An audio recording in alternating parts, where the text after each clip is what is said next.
Greetings, this is TK Trav, aka Travis Magus, here with LVX 777. Hope you're having a wonderful day.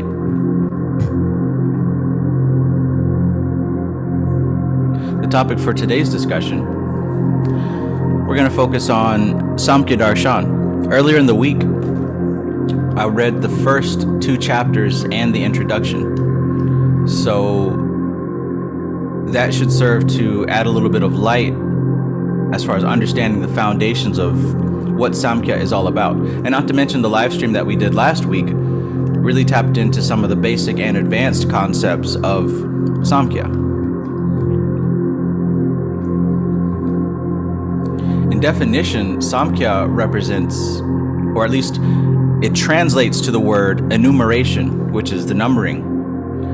And one of the major points of this science is being able to define and pinpoint the different aspects of nature and to rank them in a certain hierarchy, and to understand that at the very root of this hierarchy there are 2 concepts, one of them being the soul and one of them being manifestation. These are the 2 polar opposites in duality, in this dualistic universe that we live in. Now, as far as the enumeration aspect, as far as that numbering and ranking system, this is all going to be an exploration of matter. Because the soul is not divided. The soul is one consciousness. It is the highest level of existence. And it is the interaction of this soul with matter. It's that interaction that causes life as we know it. Now, with this being a system of duality, if consciousness is one, then that means that matter is many, infinite many. So essentially what Samkhya does, being translated as enumeration, what Samkhya does is Samkhya attempts to break down anywhere from 25 to 36 components of nature so that we can understand exactly the machine, the matrix that we're dealing with here. Now, you may not have heard of this before, but you've certainly heard of at least 4 aspects of that machine, which would be the 4 elements: earth, fire, water, and air. Now, in English and the Western world, we call those the elements, but before that even came about in the East, they referred to these as the tattvas. It's the concept of the tattvas that we get the idea of earth, fire, water, air, and Akasha. But see, that's not where it stops. These 5 elements actually extend into different aspects of our experience.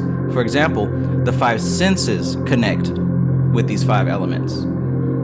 The 5 organs of action, the 5 organs of knowledge, all correlate to those categories of the 5 elements. Now, when we say about the 5 elements, we're not talking about actual physical earth and actual wet water. We're describing different ways that matter may express itself. Now, this could be, if you were to talk about the earth element, you talk about things that are heavy, things that are compact together, things that don't move, things that are dense, and things that are heading towards decay and inertia.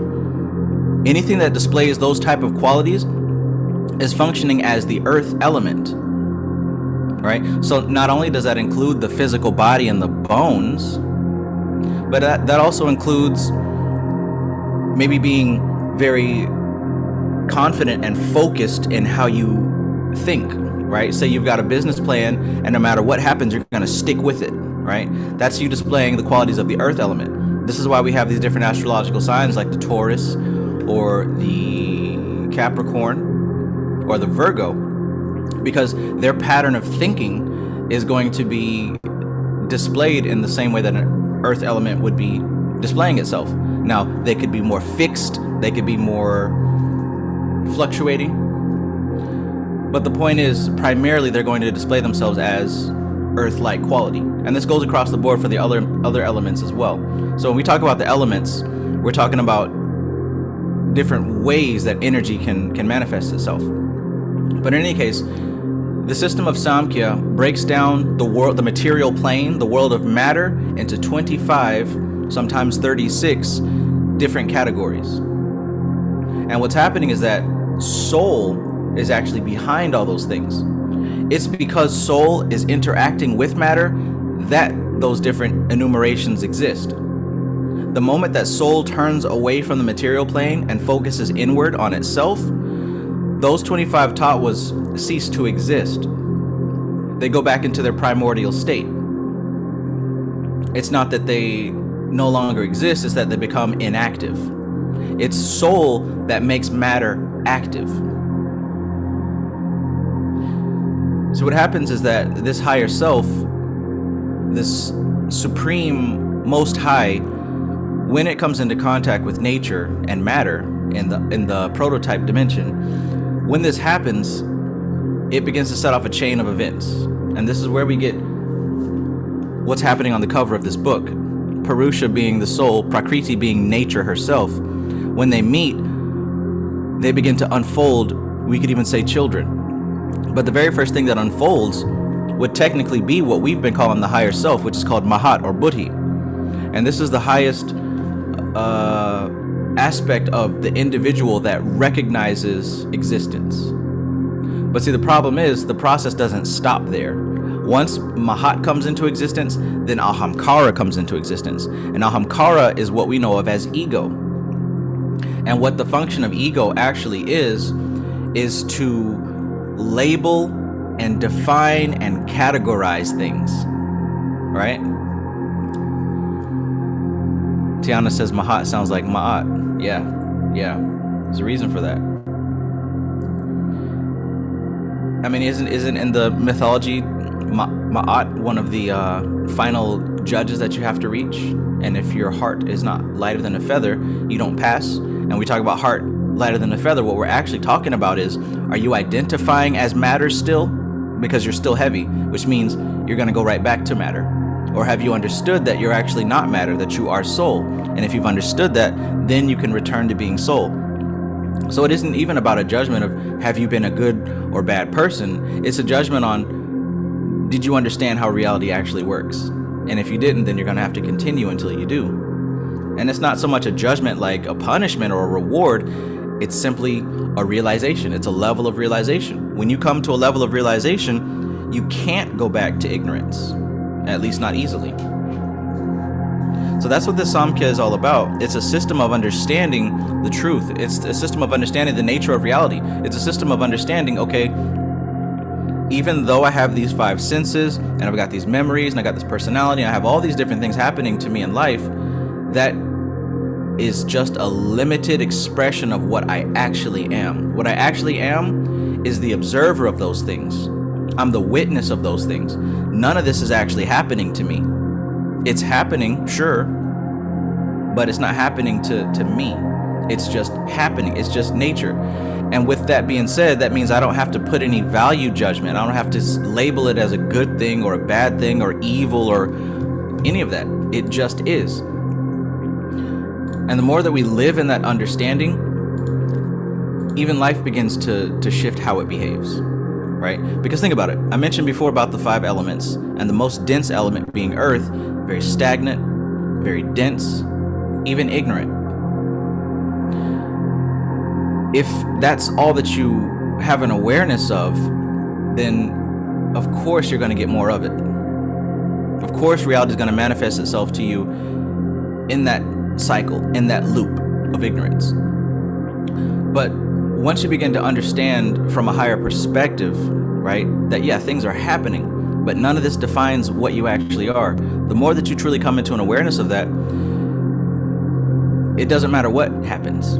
Because even the yogis say that when you begin to reach certain levels of consciousness, karma and astrology don't even affect you. Karma and astrology primarily affects people because karma and astrology are the outplay of cause and effect of these elements. And the more closely associated and attached and identified you are with these elements, of course you're going to take on the result of what's unfolding. Of course.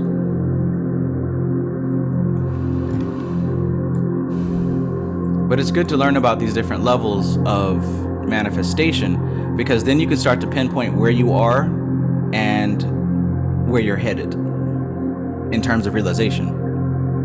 Because if you don't know where you're going, or even if you know where you want to go, if you don't know where you currently are, it's going to be incredibly difficult to get there. So greetings to everybody in the chat currently.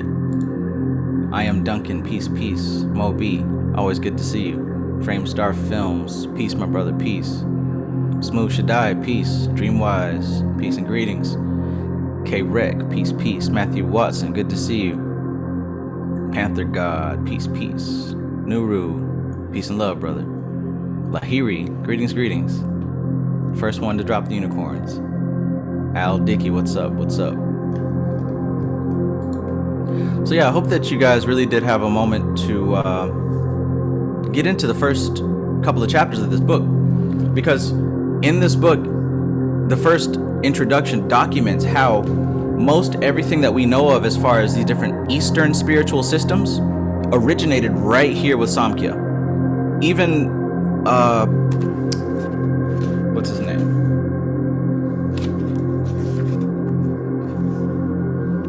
So even when we talk about Buddhism, right? Buddhism is founded upon this science. But this goes back several thousands of years. And what makes this so special is that the system is complete. There's no missing parts. There's no missing tablets. Now, the original documents aren't released to the public, but the documents that we have do clarify the system in its totality. So it's a complete system.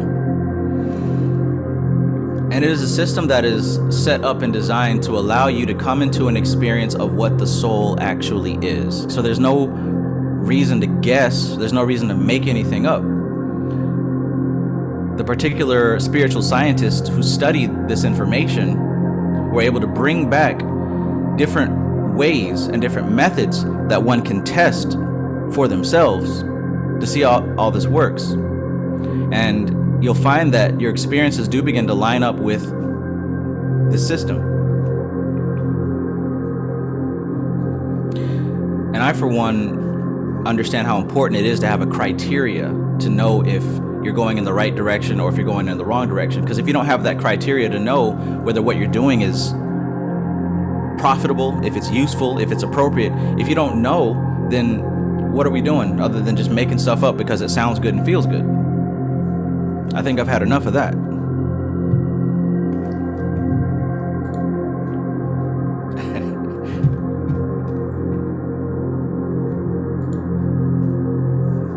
So by the way, has anybody had a chance to see that Doctor Strange in the Multiverse of Madness? I, for one, think that was a pretty awesome film. Not just awesome because of the special effects, and not just awesome because Doctor Strange is a pretty cool character, but they actually dropped a lot of science in that video. And I know everybody says that, but yeah, there's a lot of what we've been studying in that film. It very much touches on this dual aspect that I was talking about as far as consciousness and matter and the interplay between each other. Really, we're watching the dance between Purusha and Prakriti. We're watching the dance between Shiva and Shakti.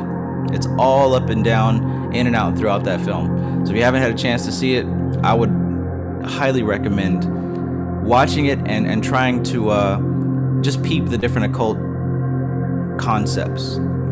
There's a whole lot, from like the small mundane stuff to like the big overarching details. But if you haven't seen it, I'll recommend that, and I won't give any spoilers or anything.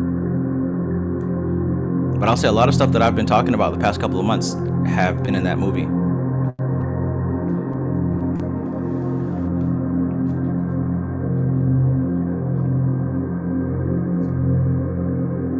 So yeah, when we talk about magic and we talk about power, one thing that's really crucial to understand is your awareness and what you identify with and what you identify as, right?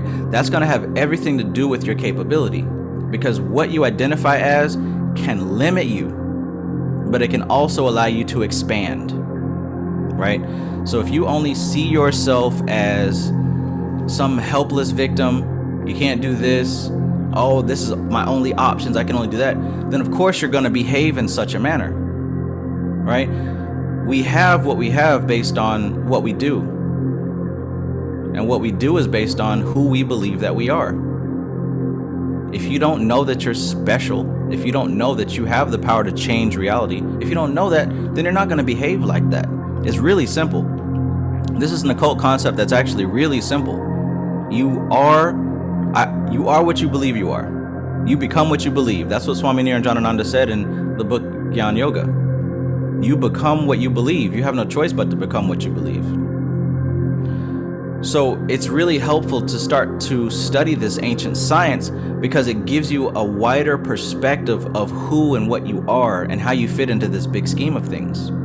If you just follow surface level science, they're going to tell you that we live in the middle of black nothingness on an insignificant rock and are just a small tiny speck in an infinite ocean of an accident. If that's what you believe, you by default limit your spiritual expansion. I don't believe that, and it just doesn't line up with the ancient texts. And here's the thing, just because the texts are old and ancient, that doesn't mean they're outdated. Quite the contrary. There's a certain level that you raise to that it doesn't matter what time it is. The truth is the truth. And this information comes from that level, right? See, we're used to like surface level, lower level data.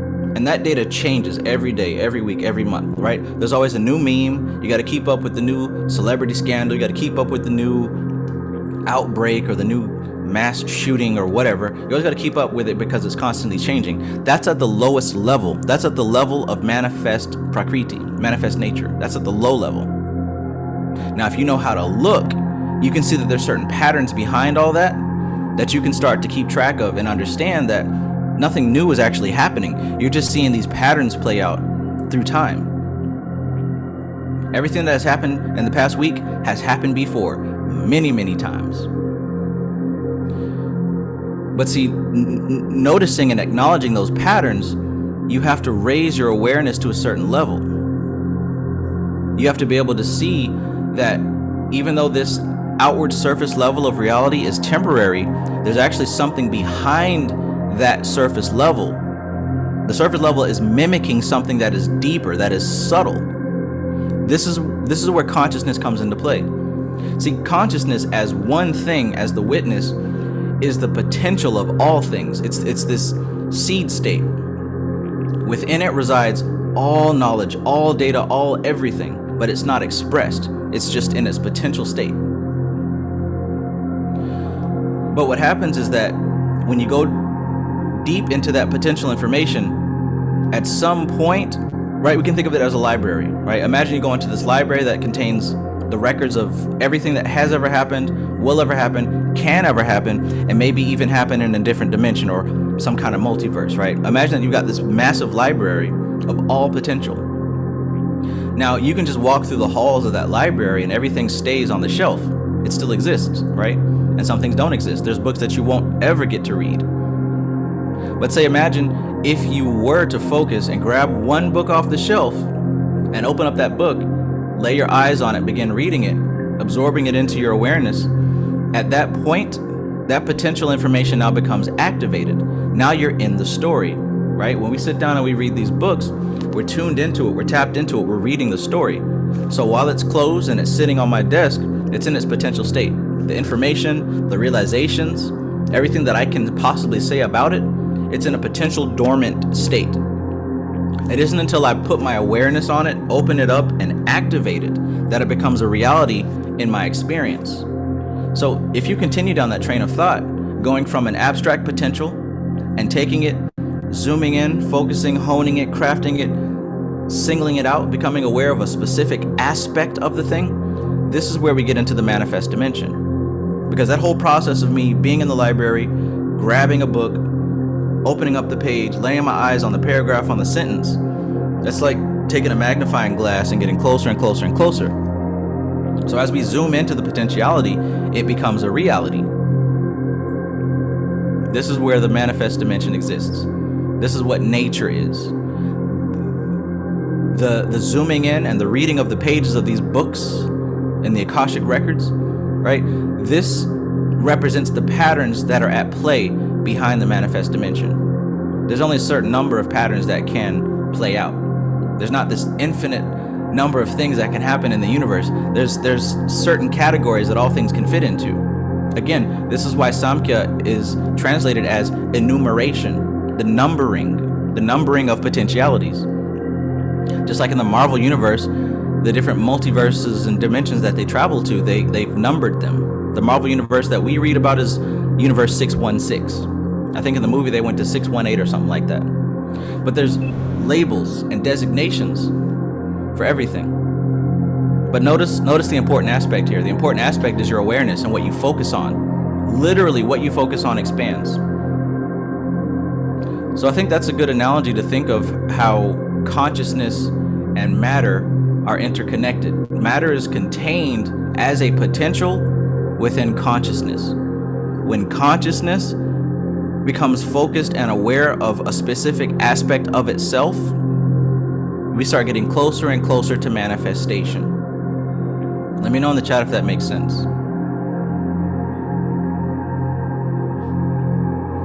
Drada, peace. Kwamen, peace. Will Trent, good to have you. Z Skywalker, peace, brother, peace. Who loves orange soda?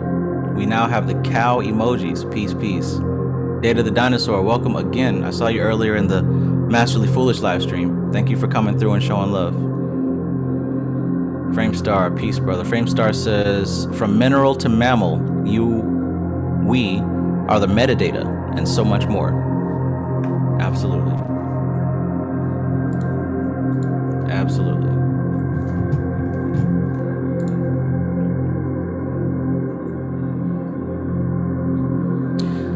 So yeah, awareness is the important aspect of this whole thing. You can say that you're God, you can say that you're this fantastical spiritual being, but there has to be an awareness of that truth. And how do you get an awareness of that truth? Through experience. You've got to come into an experience of it. It's literally not just enough to say it and repeat it and echo it because somebody else said it. You've got to come into different ways to experience it for yourself. Now, the most practical way of doing so is through meditation. Because, like I mentioned, this aspect of consciousness, of soul, the observer, doesn't do anything. Soul does not move. It isn't active. It doesn't have any desires. There's no cause and effect within soul. All that stuff is in nature. Nature has cause and effect. Nature has beginning and an end. Nature has different forms. Nature has desire, not consciousness. Consciousness is what is aware of those things.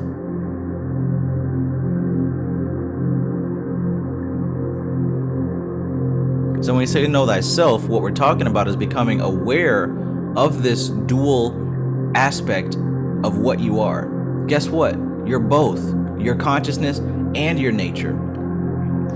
What you actually are is that massive library of information, but that's the macrocosm.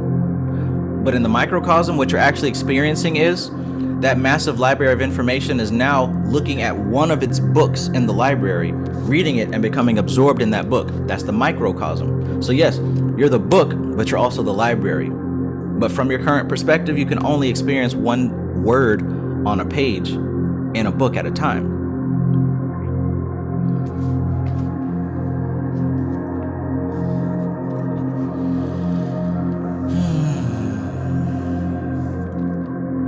Now again, as I say, awareness is the most important thing. This also has a lot to do with what's going on out in the world. I mentioned that there's always going to be something happening. Always a natural disaster, always a celebrity scandal, always a government thing, always a outbreak or some kind of shooting or disaster. There's always going to be some kind of economic crisis, always.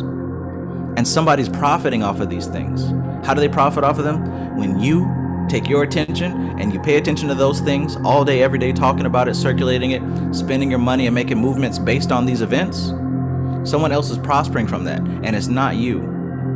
You know what you get out of paying attention and casting your awareness on that stuff?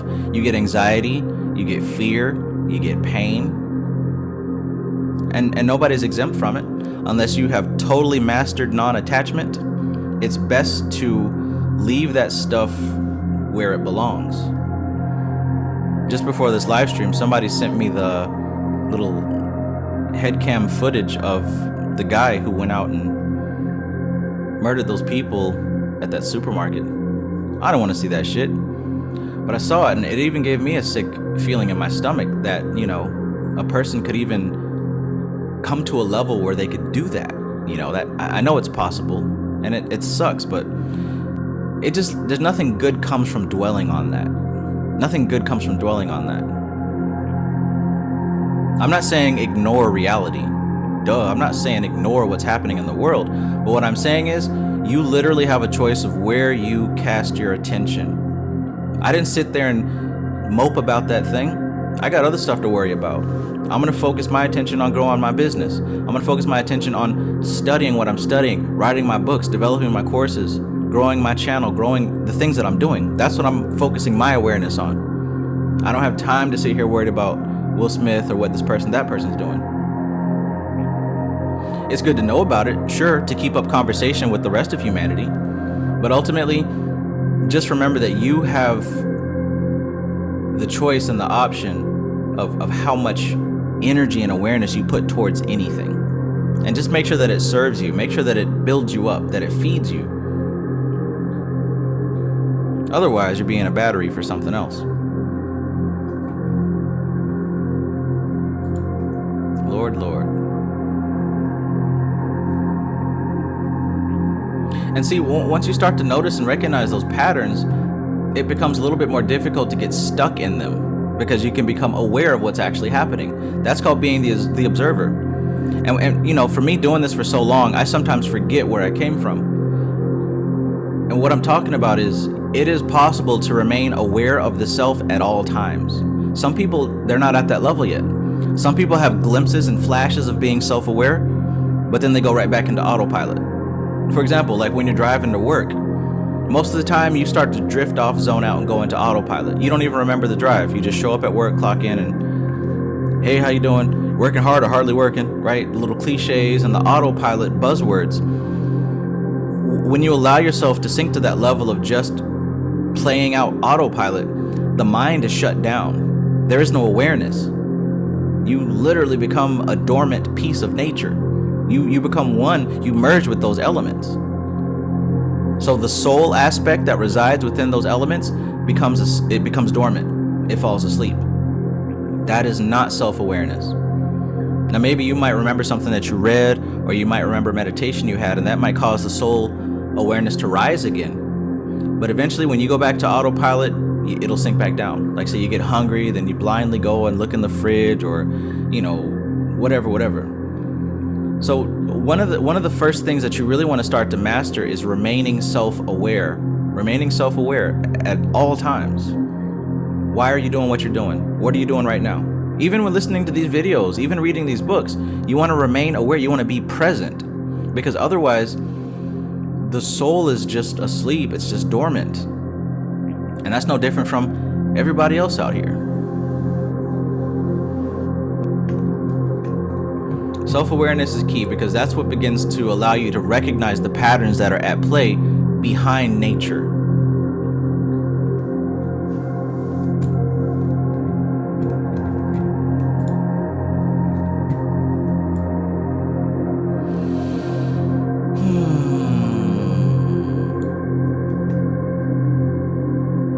Tiana says, I feel like the souls or soul isn't even in this realm or dimension. I felt this way for years now.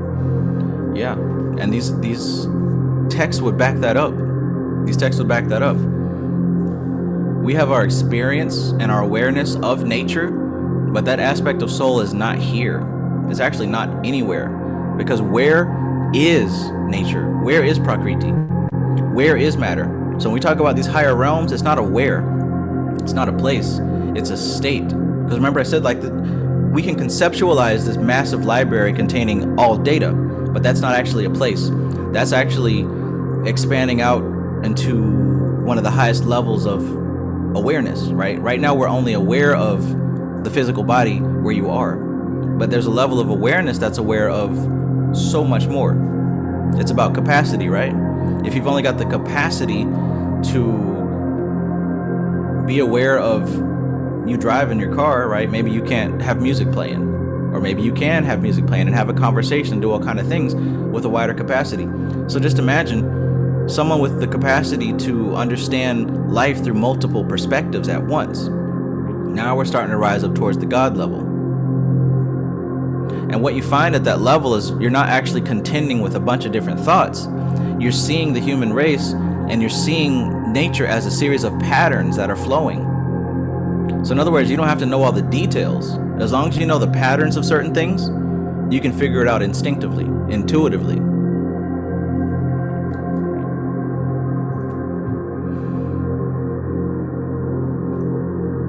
Cassandra says, my soul was always telling me that there's more to this than that. And that's the voice of the soul. Or at least that's the awareness of the soul. Because like I said, the soul doesn't really do anything but just watch. But there are aspects of matter that respond in accordance to the soul's influence. And like I said, that's Mahat. That's the higher self. That's Buddhi at the very top of that chart. If you have this book, then you can see right there on the cover. That's the highest aspect of matter that can be self-aware. And like I said, in most people, that's dormant because most people don't have an opportunity to use it. From our older teachers, we could have said something like, oh, your pineal gland is calcified, right? Because that's another thing. Some people get confused. Soul is not found in nature. So there is nothing in nature that is soul. Nothing. Not melanin. There's nothing in nature that is what soul is. Everything in nature is nature, just different degrees of nature, right? 25 to 36 categories of nature. What this soul, what this spirit aspect actually is something beyond nature. It's beyond nature. It hasn't manifested. It's that massive library. See, that library contains nature and everything else. Nature is not the totality of things. So we're not going to find the truth in its fullness. We're not going to find that in nature. So nothing in nature is going to be the answer. Not DNA, not melanin, not the pineal gland. And I know some people get mad when I say that, but I mean, how can something be spiritual if it's matter? That don't even make sense. Now, I'm not saying that some of these things aren't important. Some of these things certainly assist in recognizing what is soul, what is spiritual. Some of these things do assist in that, yeah, for sure. But it doesn't stop there. We got these scientists that, Brother Yosef said earlier, they reactivated the Large Hadron Collider, right? And that's cool. They're looking for something that isn't here, though. They're looking for something in matter, but it doesn't exist in matter. This is why they keep searching. They keep searching for something that literally doesn't exist. And that's the difference between physical science and spiritual science. Spiritual science acknowledges the fifth element, which is Akasha. Physical science doesn't acknowledge Akasha. It only acknowledges the four elements, earth, fire, water, and air, and it breaks those down into the other elements. But they fail to give respect to the fifth element, which is Akasha. And it is symbolized as a black dot. It is symbolized as a black egg, but it's not a black egg. This is just a symbol to access something that we have a difficult time conceptualizing. That's the thing with the symbols. The symbols point as a roadmap, as road signs. They lead us and guide us into a certain direction so that we can find an experience with these things. So if you focus and meditate on the symbol of Akasha, it's going to lead your abstract mind to one of the highest levels of matter.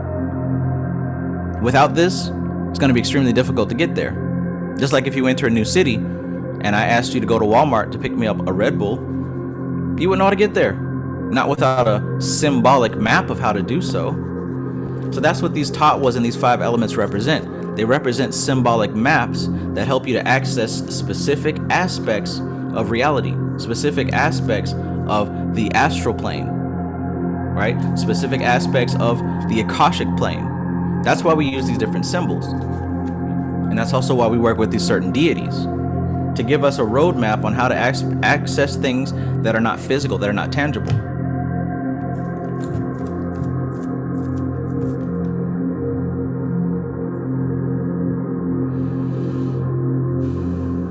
let me know if you got any questions, if you have any comments, if you've read the book, if you haven't read the book, if you don't plan on reading the book, let me know something. And also, keep in mind, we're getting closer and closer to 666, to June 6th. Listen, I'm going to be in Atlanta. Not just me, though, but also Brother Yosef, also D-Ray, also Dreamwise, also Will Capru. We're going to be having the Master Student Conference Part 2, live and direct. So you can be there in the room, you can experience the energy, you can catch the downloads in real time. We still got a few tickets left. We were sold out a couple weeks ago, but Dream was able to speak with the venue and get us a bigger spot, actually.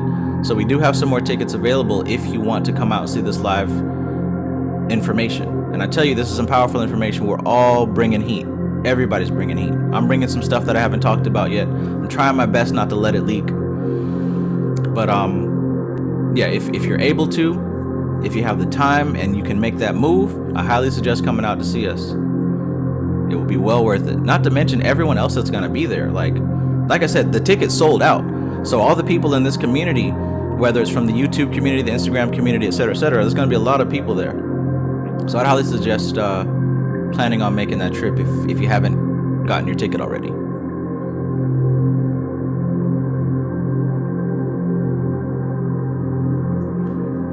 Another thing I want to mention is that I actually have constructed a course and a class that helps you to get that experience that I talked about.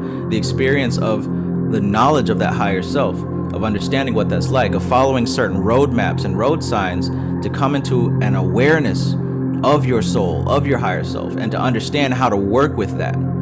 That class is starting again on the 3rd round. And I know I said this before, but this time I mean it. This is going to be the final round that I'm running this live. So if you want to be able to ask questions during the course in real time with me, now would be the time to do that. So if you're interested in the course that I'm running, hit me up. I'll give you information on how to do that. We're going to be starting that 3rd round of the class after the show. So it's going to be in June. And I say it's the last round because I'm moving on to a different teaching. We're going to go back into evocation and working with spirits, and I'm going to be giving some training on that. But before we move into it, it would probably be a good idea to get yourself some experience with this higher self. Alora, what's up? Hey, Travis, what's going on? Peace. Hey, I think something's up with your binaural, or maybe it's just on my side. How about now? La la la la la la la. There's still like Let's see. How about now? I'm still hearing it. Are you still hearing it? Are you hearing anything or no? I hear you. You hear How about me? now? I changed it again. How about this? Yeah. All right. Yeah, I think that works. It's weird how that happens. I'm sorry, man. It looks like my connection doesn't want binaural beats playing. It was very staticky. You mentioned something that I wanted to kind of before about how people kind of limit their own possibilities. And it made me think a lot about the fact, like, especially with Samkhya, what we're discussing when we read this book is the actual polarity that everything exists. That's the thing that is inherent within itself, right? So we're dealing with the Parusha, which is the stillness, and then Prakriti, which is the action. Like, we always have this internal duality. And some things that you were saying was making me think about, like, the theory of causation, where there's always there's always an effect inherent in its cause, and it's up to something else to bring out that effect. So when you're talking about how, planes aren't a place but a state, we're talking about, a literal, and the importance of awareness. What we're really kind of breaking into is that polarity and its different levels of that possibility. What creates this cause? What creates this effect? And when people go into, say, like the etheric realm with Akasha and all of that, when you focus on that, a lot of people, or I shouldn't say a lot of people, but I'm just going to say that there's a general kind of guideline that when you focus on ether, you don't go into it with the motivation of bringing something material from it. You go into it knowing that you're going into that realm of where there's silence, where there's a dormancy, because you're branching into that silent observer type of space, instead of going in immediately seeking an effect, because the effect is going to happen, but it takes a certain state of mind to be able to dive into both of these polarities. Like when, I like rant and rave about Antarmauna, because it puts you in the realm of being the experiencer, but also the observer at the same time. So you're existing as that polarity as you're going through the process of thinking.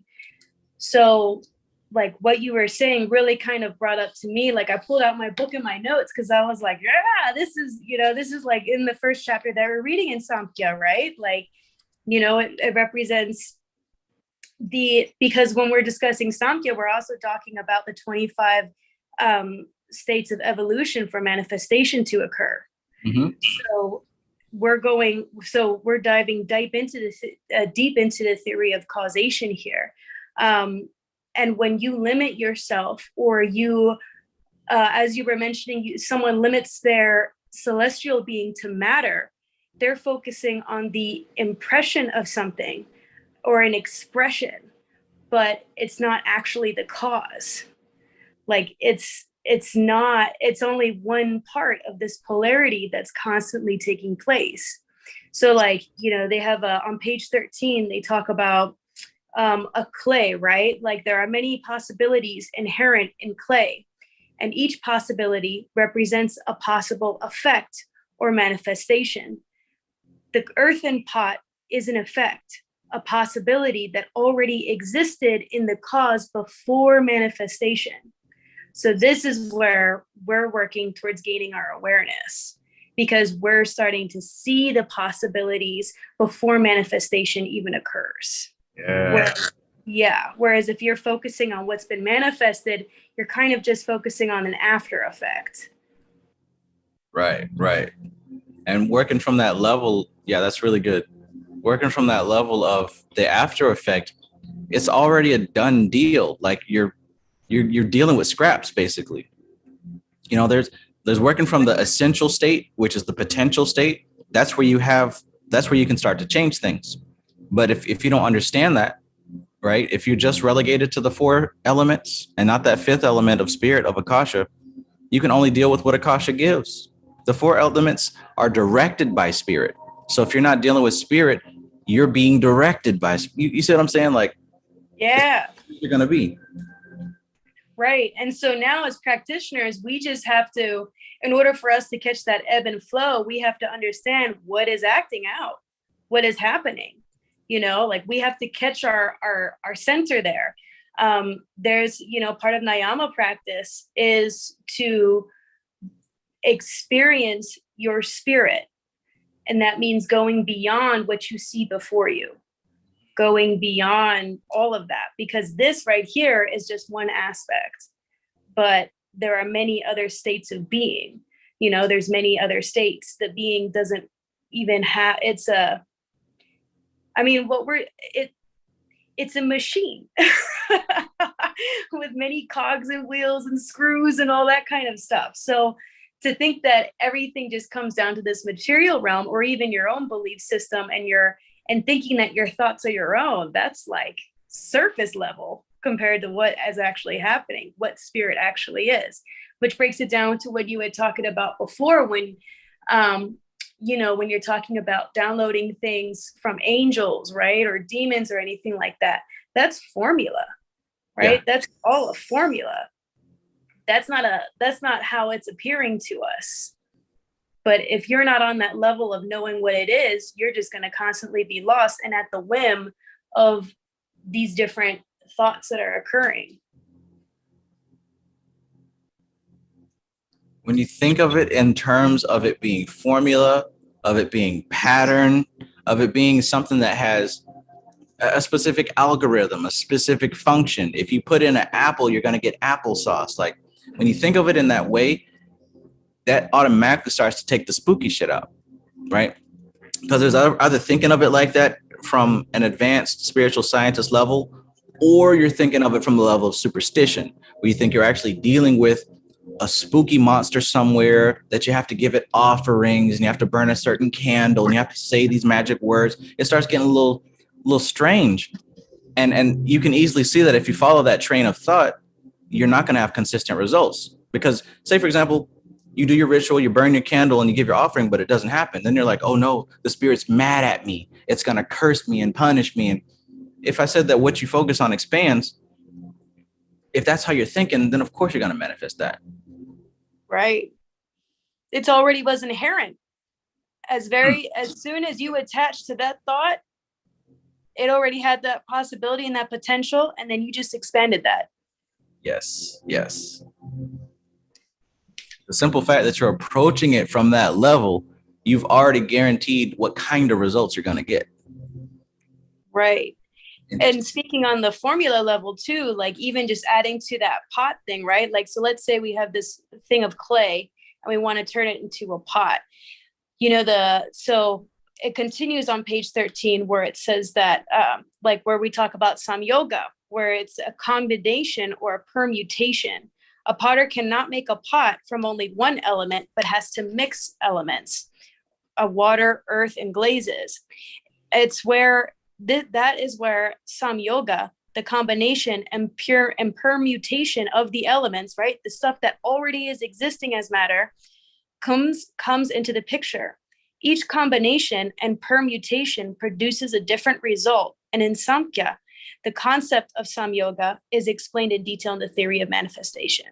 So that means our tattvas, right? That's all of the elements. It's becoming aware of what is already acting off of a cause and effect, reading it, and then combining it in order to create this pot or this potentiality within something.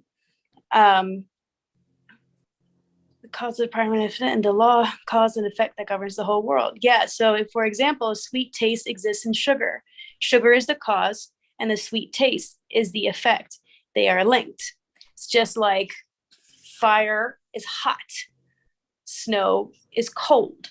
Like these tattvas that are already existing are creating that impression for us. And therefore, there is an inherent effect within the cause. So once we begin understanding that, that's when we can come up with those combinations that are already going to happen.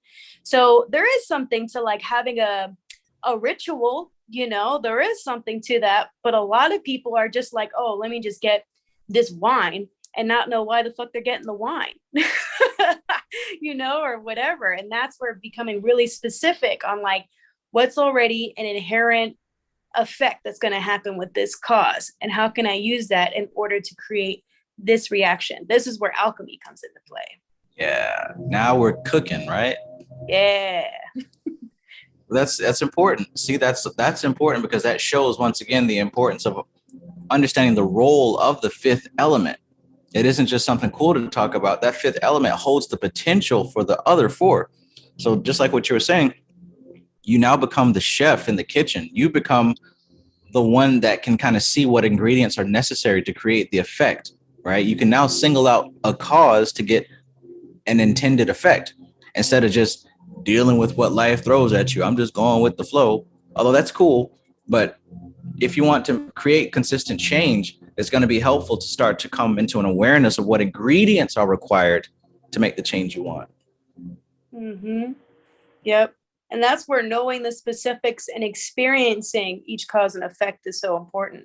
That's why like all the yogis, they talk about focus on just one mantra and one meditation for years, right? Because each one of those mantras, if you're bouncing around from mantra to mantra, which I know I've done, right? You bounce around all over the place. You're only getting a little sample of what it can offer you, but you're not really experiencing the effects of what it causes.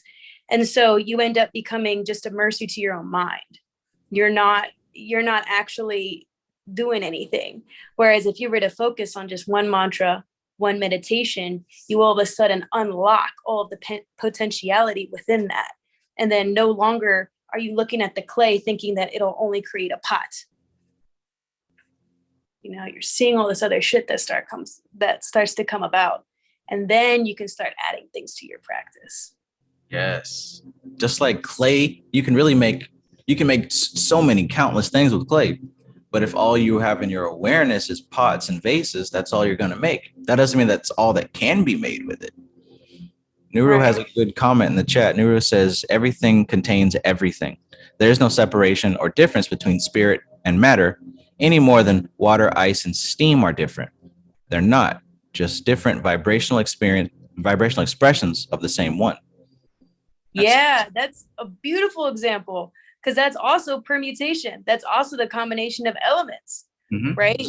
Water, it's still dealing with water, but how does water become mist versus how does water become an ice cube? I mean, to really get with it, Akash becomes air, air becomes fire, fire becomes water, water becomes earth.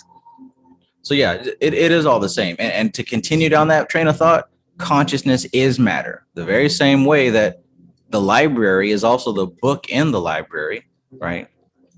The beautiful thing about Samkhya is, for the sake of learning and understanding, we separate it and study it individually. So by the time that we understand and study the individual aspects, we can now step out once again and realize that, yeah, it is all the same, just different rates of expression. Right. Yeah. So it is all one. But again, we can't just walk in here and say that, oh, all is one, right? Because people who don't know that, they can say that, but they don't understand that. I didn't understand that, right? I was just saying, oh, I'm God. We're all things are divine. I was right, but I didn't understand it at that time. Mm-hmm. Right. And they even discussed this too on the as to why you got to separate it, right? Why you got to take the time and learning, because there are they describe the three forms of suffering, which is when one is afflicted by internal, external, or due to nature, and divine or celestial. So imagine walking around saying we're all one, but your ass is confused because you don't know like what cause and effect is, or how something can be division and at the same time the same thing. Yeah. You know, like, so then you're just wandering endlessly. And then that creates a desire for termination, right? It arises a desire to know the means of terminating them, of terminating this thing.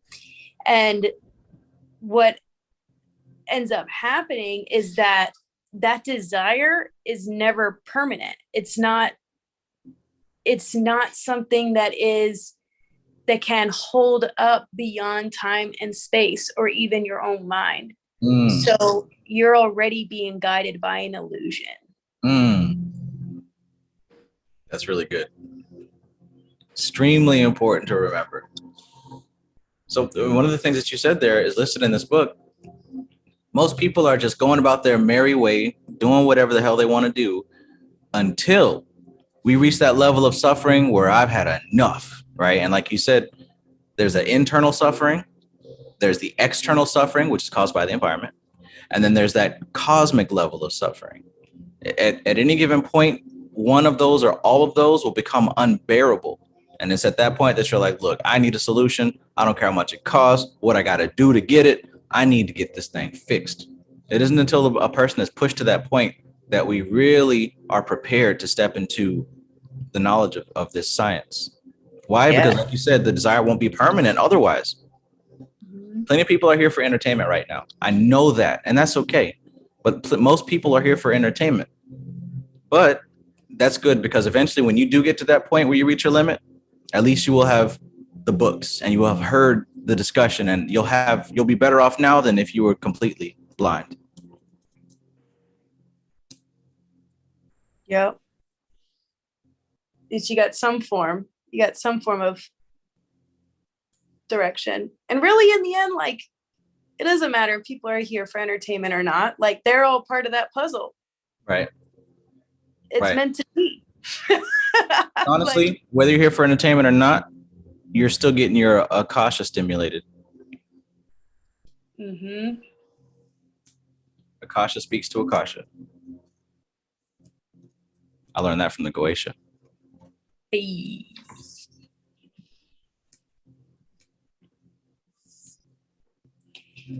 Yeah, and those states of suffering are super necessary as well, because that's what brings you into the realm of possibilities, where you can't help but not be limited.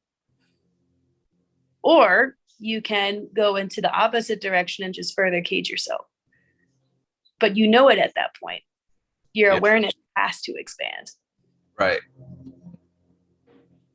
You got two directions to go. The direction you want to go and the direction you don't want to go. Those are your two choices. Mm-hmm. Eventually, going deep into that direction you don't want to go is going to cause you to go the opposite direction as hard as possible.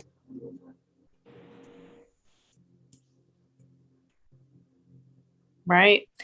And then you get stuck in a cycle if you do go into the deepening, which I think is just so funny when you start to kind of reach that new level of understanding causation, because that's where you get people that are diving into matter for spiritual fulfillment, because they're seeking an escape, but they want to do it within the confines of the cage that they've built for themselves. Yeah. They're like, it's got to fit the cage. If it doesn't fit inside the cage, I don't want it, because it's too scary out there. Right. And it's only scary because you're not familiar with it. It's not really scary. You're just afraid of trying something new. Mm-hmm. Kind of like how I was when I took turpentine for the first time. I thought I was going to die. You ever take turpentine? No, man. That's I have not taken turpentine. Taking a punch to the face, though. And that's, I don't know. I don't think that's a similar effect, but no, I have not taken turpentine. Yeah. Well, some people say that it is a very powerful natural healing supplement. But for the most part, if you look online, they're going to tell you turpentine is going to kill you. You're going to die a horrible death. Do not ingest this. It's awful, awful, dangerous. That's what kind of made me double think, because I'm like, wait a minute now. What'll let this girl put me up to?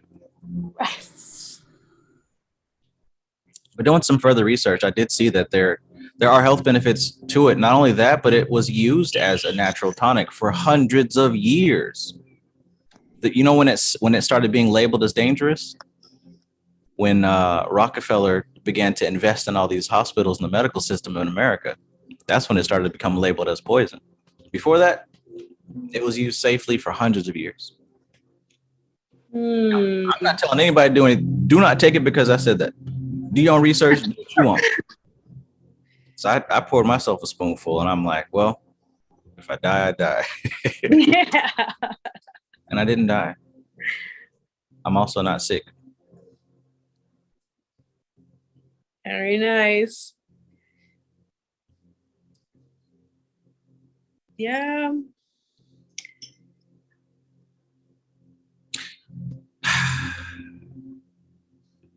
But yeah, even if, regardless if you're here for entertainment or you're here to learn, the important thing is that you're here and you're getting this transmission. Because again, nothing new under the sun. This isn't the first time this subject has been spoken about. It will not be the last. And it's not the best. It isn't the worst. But what's happening here is a transference of data.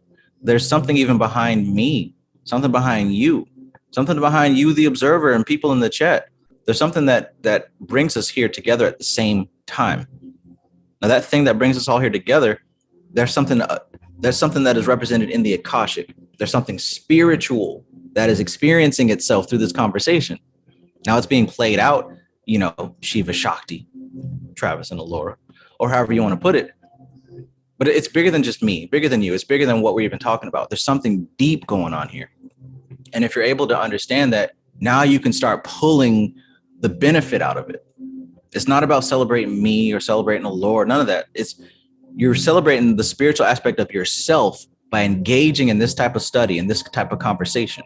And when you recognize that, then you don't have to feel, like you're a part of a fan club or you're just going with emotions. Everything in life can start to become spiritual now because you understand that there's something behind it and it's for your benefit. Which is actually the practice of worshiping Shakti. Like that's literally the practice. You make everything a ritual because you're aware that it is constantly permeating throughout everything that you do. Everything that you do is an expression of Shakti and Shiva. So therefore, everything is sacred. Yes. And that changes up your perception and your view of life. That's why Niyama is like such a good grounding practice and discipline for yourself. Like I know for me, like that's really where I've kind of pulled my thought or my intentions is into Niyama and doing everything, because that's a framework that you can follow that will help you to further attune your viewpoints of life. And then you can look at this like Samkhya, Darshan, and all these kinds of books and really be able to dissect the meaning from them instead of just reading it and trying to soak it in. Could you share a little bit with us about your experience or what is Niyama to you? Sure. So I actually have my notes and I did a little video on it in my YouTube as well. So Niyama has about 5 aspects to it, right?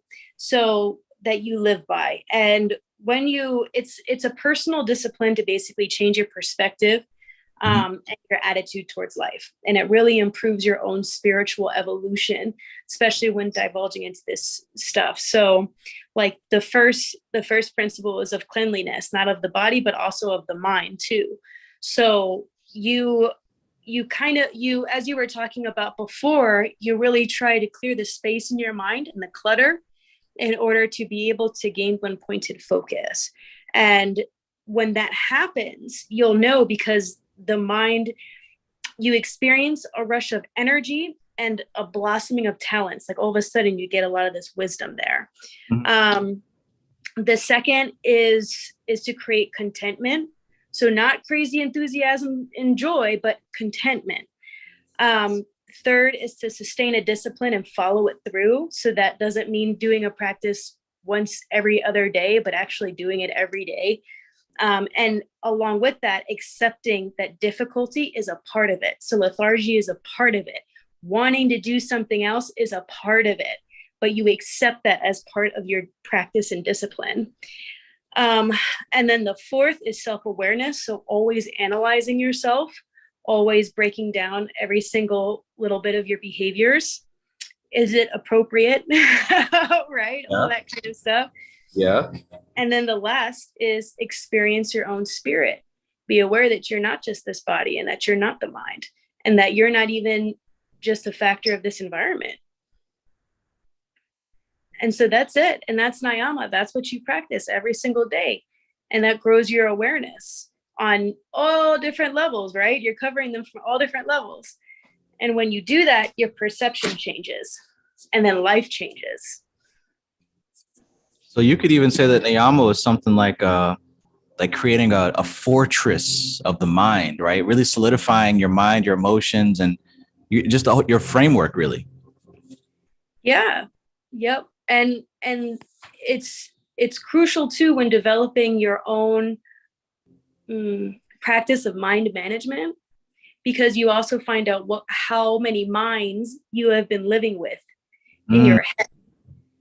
And when you do that and you kind of start cleaning that out and slowing your roll or speeding up a little bit, depending on what you've been living with, that's where that perspective really changes.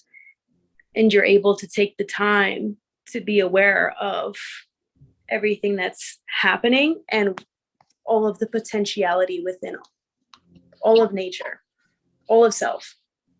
Hell yeah. It's said that, there are many yogis and spiritual seekers who have, backslided and slipped off the path and maybe not done the best they could. And we even see that today. There's a lot of people who take on the spiritual path, but they fall short. And usually that falling short is due to some type of attachment, some type of ego thing, some type of weakness in character. But the beautiful thing about these niyamas is that they give you a continual practice to strengthen and fortify yourself to prevent and eliminate weakness, right? And you don't have to go to boot camp and stand at attention all day. Like, this is just something where you can really turn your awareness inward and analyze yourself for any cracks, for any breaks in the chain. Just like I said, it's a fortifying of the mind, the fortress. That's how I see it. I agree. I think a lot of people fall short. I know even for myself, because of that discipline aspect of it, because we don't want to accept difficulty that comes with it. Because you can say, okay, yeah, I'm going to be nice to myself. Yeah, I'm going to do this, la, la, la. But then when you get the hang of it, and then something comes up and you realize you have an attachment to it and you don't want to let it go, there goes that self-analyzing, but then discipline slips. Mm-hmm. Then you make it acceptable because it's an easier path for you. You've forgotten the other aspect of discipline, which is that you were to accept that things are going to be difficult. Yeah. That you're going to accept that things are going to be difficult, because you don't want to run from difficulty. My dad used to tell me, anything in life worth having, you got to work hard for it.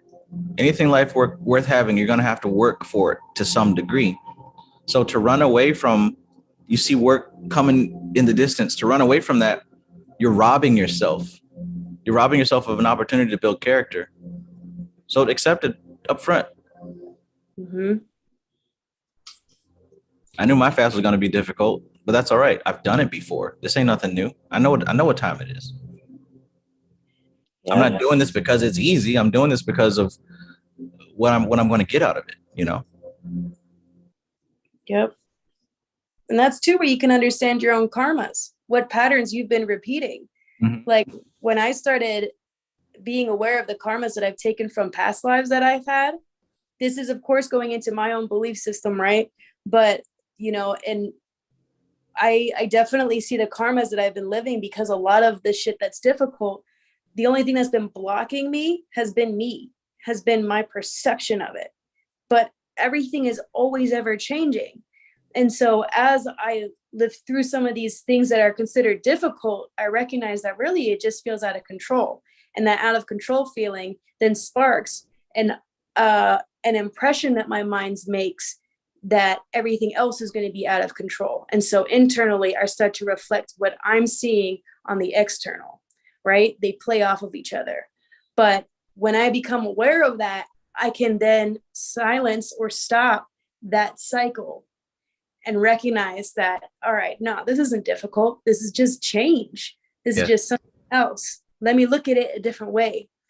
And when I start to do that, that's when, at least for me, I've had like past memories come up, or things that like were repressed, or things that like, I don't even remember being this kind of person, but somehow that pattern in the net, right, like was sustaining me for a while. I don't know for how many lifetimes, but that perception, that cycle, that pattern was sustaining me for a bit. And now I can let that go.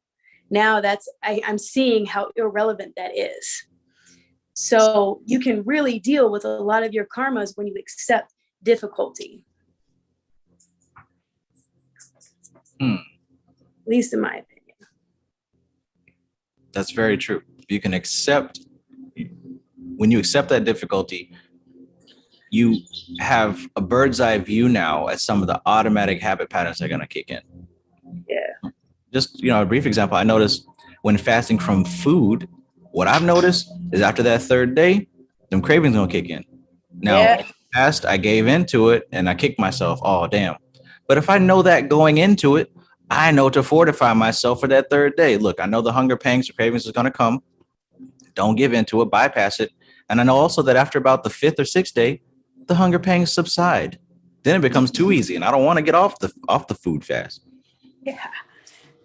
You notice all kind of patterns when you face the difficulty head on.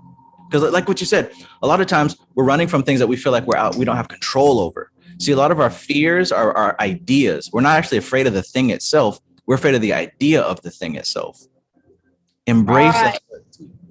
Embrace it. Life is uncertain. You don't know what the hell's going to happen in 5 minutes, but you still have to go through those 5 minutes. So embrace it. Yeah. That's what that's what martial arts recently kind of taught me. Again, I think, over and over again it does that. But I'll have like if someone comes at you, right? You like automatically our reaction may be to to blink. Huh. But if you fine tune yourself to knowing that, okay, this type of hit's gonna come to me, right? There are only so many movements a body can make. When it comes, I'm going to focus on the defense so I can continue, not even to beat the other person, but I just want to continue. Mm-hmm. All of a sudden, it becomes like a puzzle. And that's when you can get into what they call the flow state, because you start to solve the puzzle. So the difficulty no longer becomes what you built up in your mind. Oh my God, it's coming. Instead, it's coming, but your focus is on continuing. Is on, okay, let me deflect and continue. What else is behind this thing? I remember roughly maybe a year ago or so, you and Stuff Dog were talking. We were talking about mastery. And we said at the amateur level, you remember that conversation? Like at the amateur level, like you guys talking about sparring or something like that. And amateur young dude, they'll come and they'll just want to show off and beat the person down and just try to do everything extra and cause pain. Whereas a master, they don't approach it like that. They literally approach it as like an art, like a dance. You only do what's necessary. You don't do extra because there's nothing to prove, right? A master knows what they know and they apply the necessary force. They don't go overboard. Likewise, mastery of self and life means that accepting that you don't know what's coming, accepting that, yeah, there might be pain.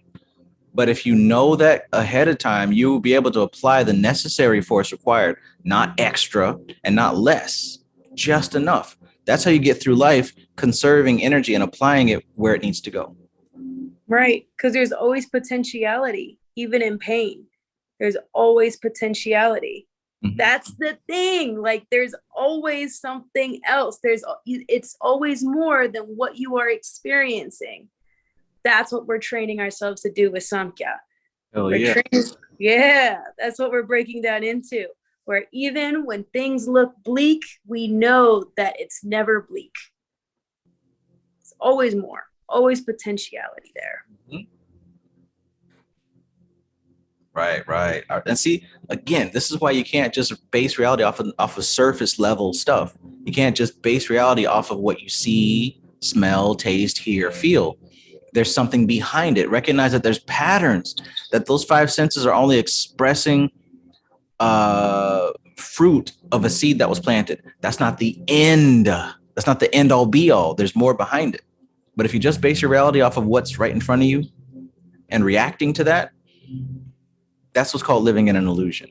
Like what we said earlier, you're being led now by the effect as opposed to working with the cause. Right. Mm-hmm. Right in the center.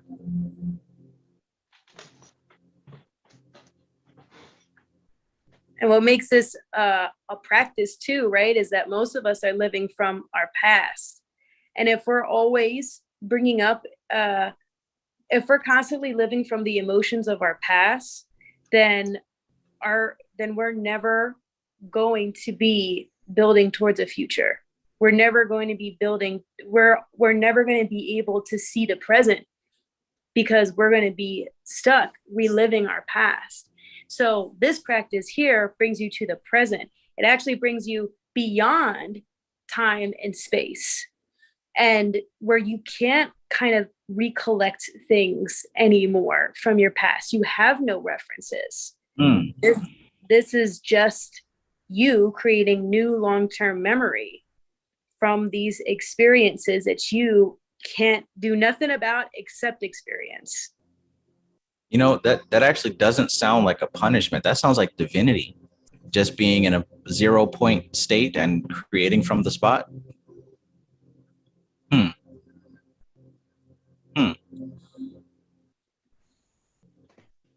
Peace, everybody. How's everybody doing today? What's up, man? I'll be back on later, guys, because I actually have a massage client right now, but I'll be back on in a bit. All right. Do your best, as always. Thanks. Peace out. Peace. Peace. Hmm. Good stuff. Yeah, Malik, I'm probably gonna watch that video tonight once we finish with this live stream, or that movie, I should say. Everything, Everywhere, All at Once, or something like that. Yeah, Yeah. definitely good. I like definitely what's hitting hard in this book. I think that static thing came back up. The static.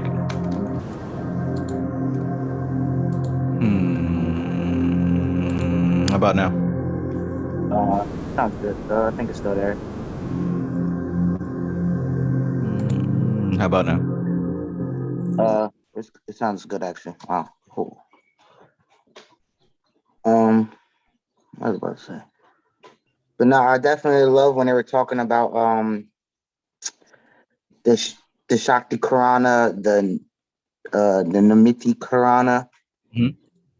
Yeah, I had I definitely like that because when they're talking about the whole cause and effect, that stuff's been after reading this chapter, a lot of it just gives a little more further information on how the stuff works. And what I was writing down, I love it because it's like let me see what I have. So it's like to me, I was realizing the Nita Karana. I don't know how do you pronounce that? So I could not botch it. Namita. Which part? Which page? No, page 16. It's talking about the Namita Karana. That's how you say it, I'm saying? Oh I yeah, don't yeah, know. yeah, yeah. Oh, awesome. Where it's talking about the Nita Karama, and it to me it pretty much represents the state of a catalyst. They say it's like a medium, and the whole thing where I had this like still going on with this movie is why when you see it, a lot of this makes sense because it's all playing back to what I was trying to say. I always forgot what stream he was talking about, but he was talking about the D wave. And all that, it's a point I'm realizing it's like the state of where we can concentrate, you know, in meditation, in waking life. Shit, some people could do it when they're sleeping, when you could get the consciousness in your sleep, when you Yes. wake up. And we talk about it, I'm not going to say any spoiler alerts, but in Doctor Strange, that shit's all half of it, was a meditation. So I was like, So very interesting that these seeds, that we plant, are can be manifested in certain ways, Yes. And it's definitely talking about how this, the Nita Karama I have, it says different stages when applied, the catalyst determines the other states of the effect. So for me, I was like, okay, they're like, okay, so when they were talking about the clay, and I forgot, let's go to the page. Let's get the book. So when they're talking about like on page 18, and they're talking about the potential cause of that and that whole thing, he's saying like, oh, you can put the I'm trying to find exactly where, okay, here it goes, bam. So it's very funny. He was talking about like the medium, which is talking about the Namita Karana. He's saying that you need to put it in dirt, and not only put it in dirt, you need to put it in water. Mm-hmm. These are the effects to get the cause of desire. So I'm like, all right, that's common sense. You can't just plant the seed. You gotta take some love. Some people like to talk to the plants to do different effects, right? So I'm like, okay, we all have these desired effects, right? And like we're talking about the whole, if people who have read this, it's talking about the whole object of manifestation, you know what I mean? And how to do it properly almost, So to what I was just even get to that point, he was saying, okay, you can have these different mediums. And I'm like, well, what if we change the seed medium up? He's saying, because we're all looking for different outcomes and we try different things, and you might do a different, like you're saying, this is a part of the alchemist and being the scientist. When we are doing certain things and looking for certain outcomes, sometimes we have the wrong soil for the wrong seeds. Uh-oh. Yep. So now he's saying play it in the dirt. Well, what if that seed was more, not saying that the seed couldn't grow in dirt, but would it have been more conducive if it was a clay type of bedding?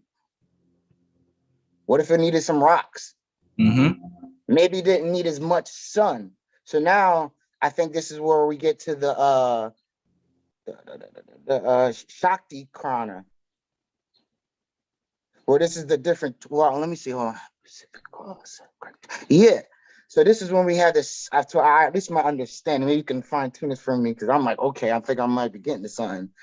So when we have these different set of criterias, right? It's like, all right, let me finish reading this. Different.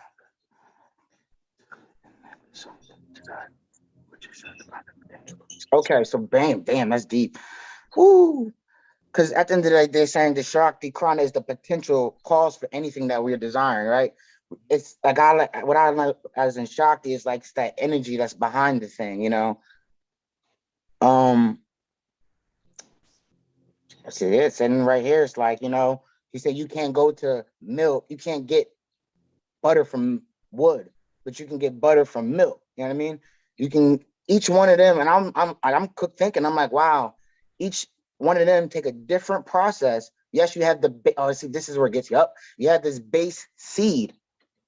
So then I came up with this. This is me on my little rant, and I'm reading this. I'm like, wow, this is crazy. This goes all to the multiverse. I can apply it into at least I'm hitting it from this angle if I want to at least. So I'm like, well, damn. Now bam. Okay, let's go from this angle. We have this Akashic egg. I was gonna say a seed, Akashic seed. It is like what I was thinking. If we're going from the Kabbalic aspect, is the Ein so far is the potential of nothing. Mm-hmm. If you need to see there. And if it doesn't germinate properly, you don't get shit. Excuse me for our language. So it's the potential. So I was like, okay, let's think of the seed as this infinite. It don't got to be, when I say a seed, as in something that derives life. Like the cosmic, you know, everybody knows I say the term cosmic egg, where it is just infinite anything. It could be a tree. I'm looking at the blunt I have on my table. It could be the juice I'm looking at. It could be the game set. You know what I mean? It could be anything. Because it could be applied to anything, you know. So now we're having this. I called it like a multi-function seed that you could plant in this dirt.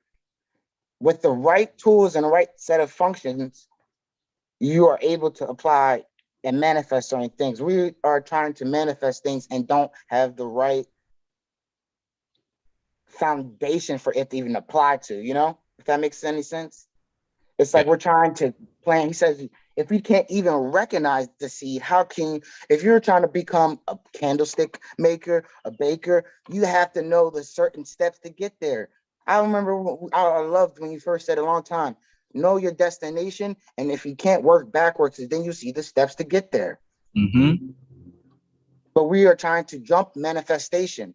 It's like you're trying to beat manifestation up to do something for you. Yeah. It's just like, well, I would do it for you, but you got to at least line yourself up to even get it. Very interesting.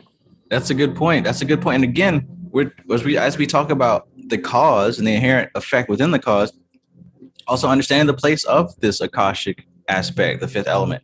Because in truth, it's not like there is a piece of earth and a water and a fire and air and a Akasha. This is dealing with relationships. There's a relationship to those four elements with a fifth, which is the causal principle. And this is inherent. This is shown everywhere, especially in Kabbalah, where we talk about these four worlds. You said a good thing. You talked about how you relate the Akashic element to the Ein Sophine so far. And that is the aspect of reality that is unmanifest, right? The triple blackness of space. It's not a place. It's not a thing. It's a no thing. It's a non-thing. And that's why we have four worlds of the Akasha, right? We've got Atziluth, Bria, Yetzirah, Asaya. That's four. And all four of them relate to the four elements. Well, what's that fifth? The fifth is that causal principle that is not existent. So here's the thing.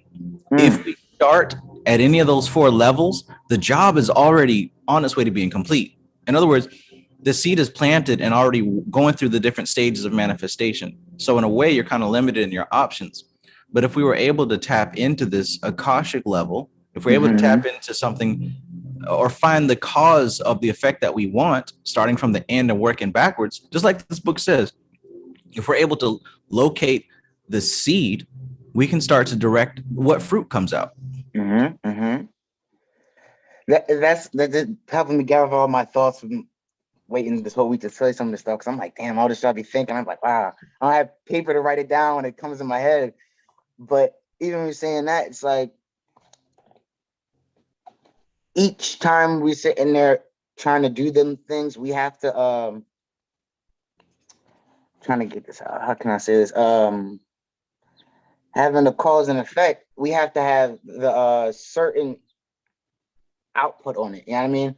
We're sitting there going into it from a mind state where if you can't see, so all right, starting back, like, okay, now I'm got where I'm at. The state of like we're being the magician, which you were just saying, so I had to realize what you were saying again. Hopping into that point, you said we can realize in that state of coming down from the four words. Here we go. Coming down from the four words, when we're hopping in as the state of the magician, you can recognize from the data to be able to, it's like you're saying, like it's manifesting already. This is like karma almost at the same time. It's like happening right now, you know what I mean? But now, say if we're trying to do something in life, it's going to happen. Like, yeah, I think some part in this book, it says, it's like, it's already going to happen, but it might not happen the way you expected it because the certain criteria weren't met. And then we go, well, what the fuck happened? I thought I did everything right. Like you're talking about, we do a ritual and you go, blah, blah, blah, blah, blah, blah, blah. It doesn't, well, what was, it's, I swear, it's like, so it's such a science at this point. And that's where you say, well, maybe there was something wrong where it's so deep because it's like everything is so linear and circular at the same time. You know what I mean? Because everything is a pattern. So if you recognize the pattern, you can understand when things are going to happen constantly. Oh shit, that's going to happen. You know what I mean? But at the same time, in waking life, you're living it linear. You don't know 2 minutes from now what's going to happen. But there are patterns that are showing yourself right now. There are things happening all around us that are giving patterns out.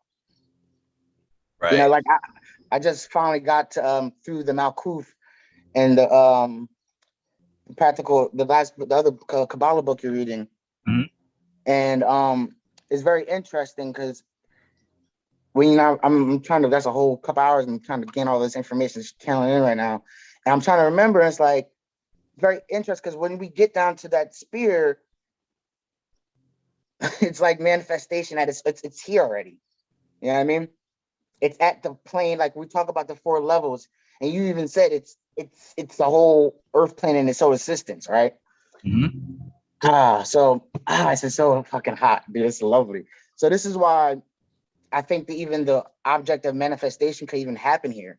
Because when we go to these, this is interesting. Because when we go to see, when we are these other planes of these, when we go, I don't know the exact names off the top, but you know, you can just say the bottom, the middle, and higher. Just obviously is different octaves of consciousness, from gross to less to subtle to solar. You know what I mean? Yes. And there's the details in between that. If you were paying attention, you get them. You know what I mean? But it's definitely interesting that once we are here at this, I think Asaya is the last one, right? Yes. Or is that the top? Yes. Okay. See, off top of my head, and I got the mystical ball now, so I have the book now, guys. Get the book. Yes. You can hear that hopefully, so I don't have to play the games no more. I can start getting into it. The games to be told.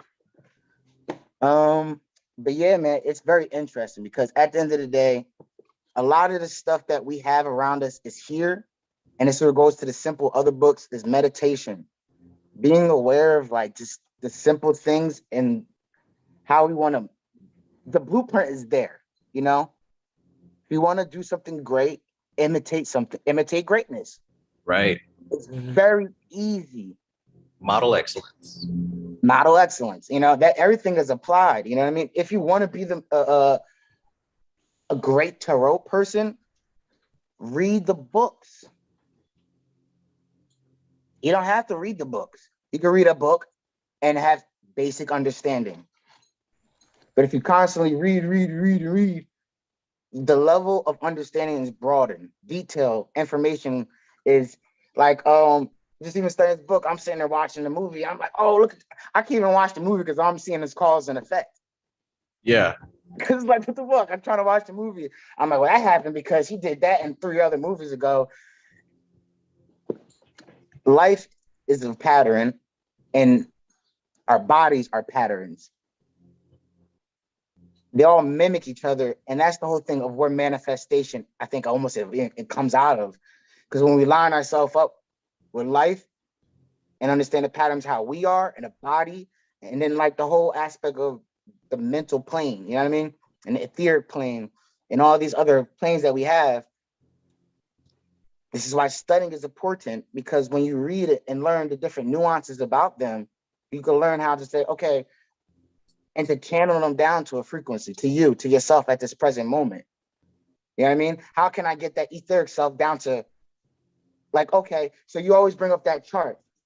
Oh, this is what I be thinking all the time. You know what I mean? You always bring the chart, and you have yourself as, I'll say, I have right here, Malik, and then the different levels. How do I get the God self and myself to be, like we'll say, Sattva at the same time? You know what I mean? The Sattva is the same time.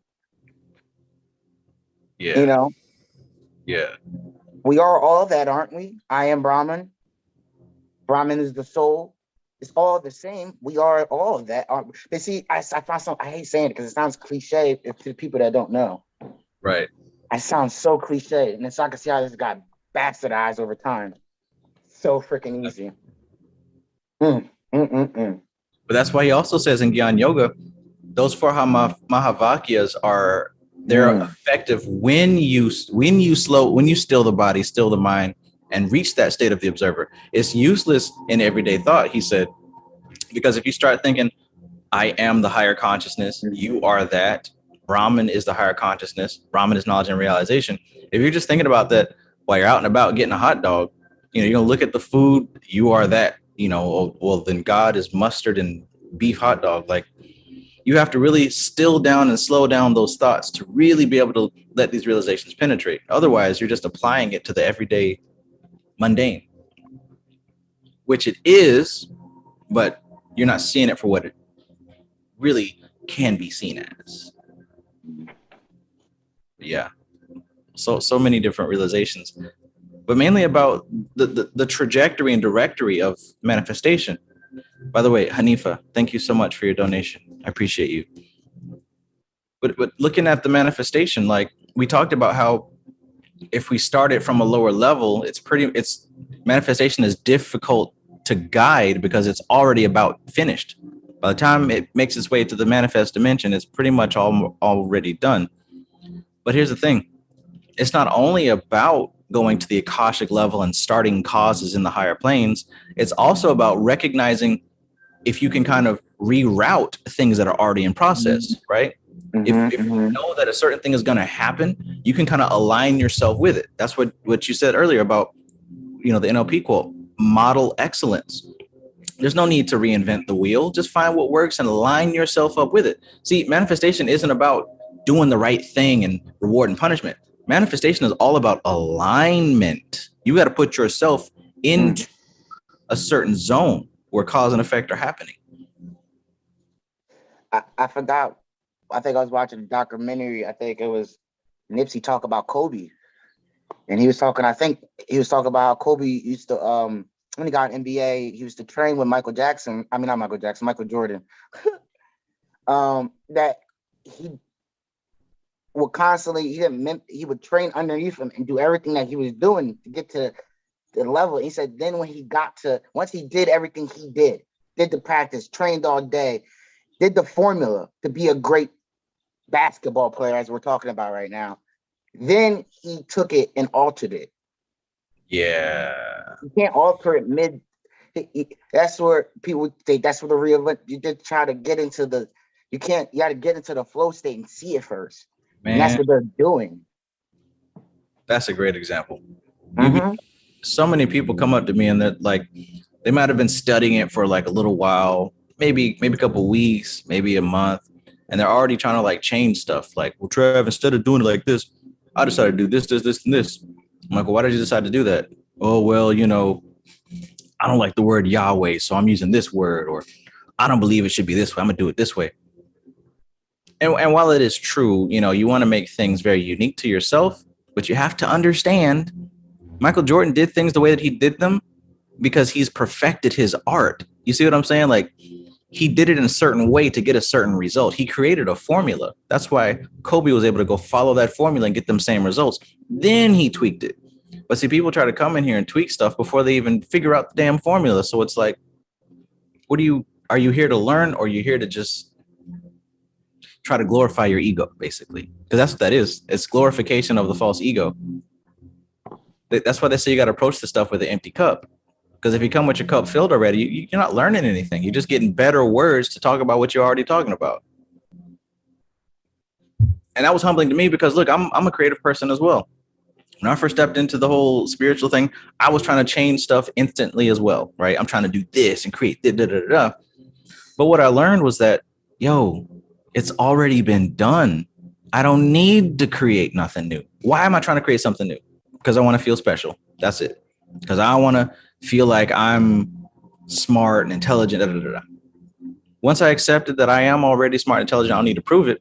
It's just like going to school. When you go to school, you don't try to change the shit up. No, you learn, you take the test, then you improve it and customize it to yourself. You don't go to college trying to tell the teacher what to teach. That just doesn't make sense. Likewise with spirituality, one of the things I love so much about Samkhya and associated philosophies is that they got everything figured out already. There's no reason to change anything. Model excellence. It's like, I don't, like you're saying, what's the reason to change it when this is like, it's the blueprint. You can't change a blueprint. That's why it's there. Like, it's the foundation. Right. That's the whole concept of a blueprint. I think after that, you get like, there's a different terms like schematics or some shit like that.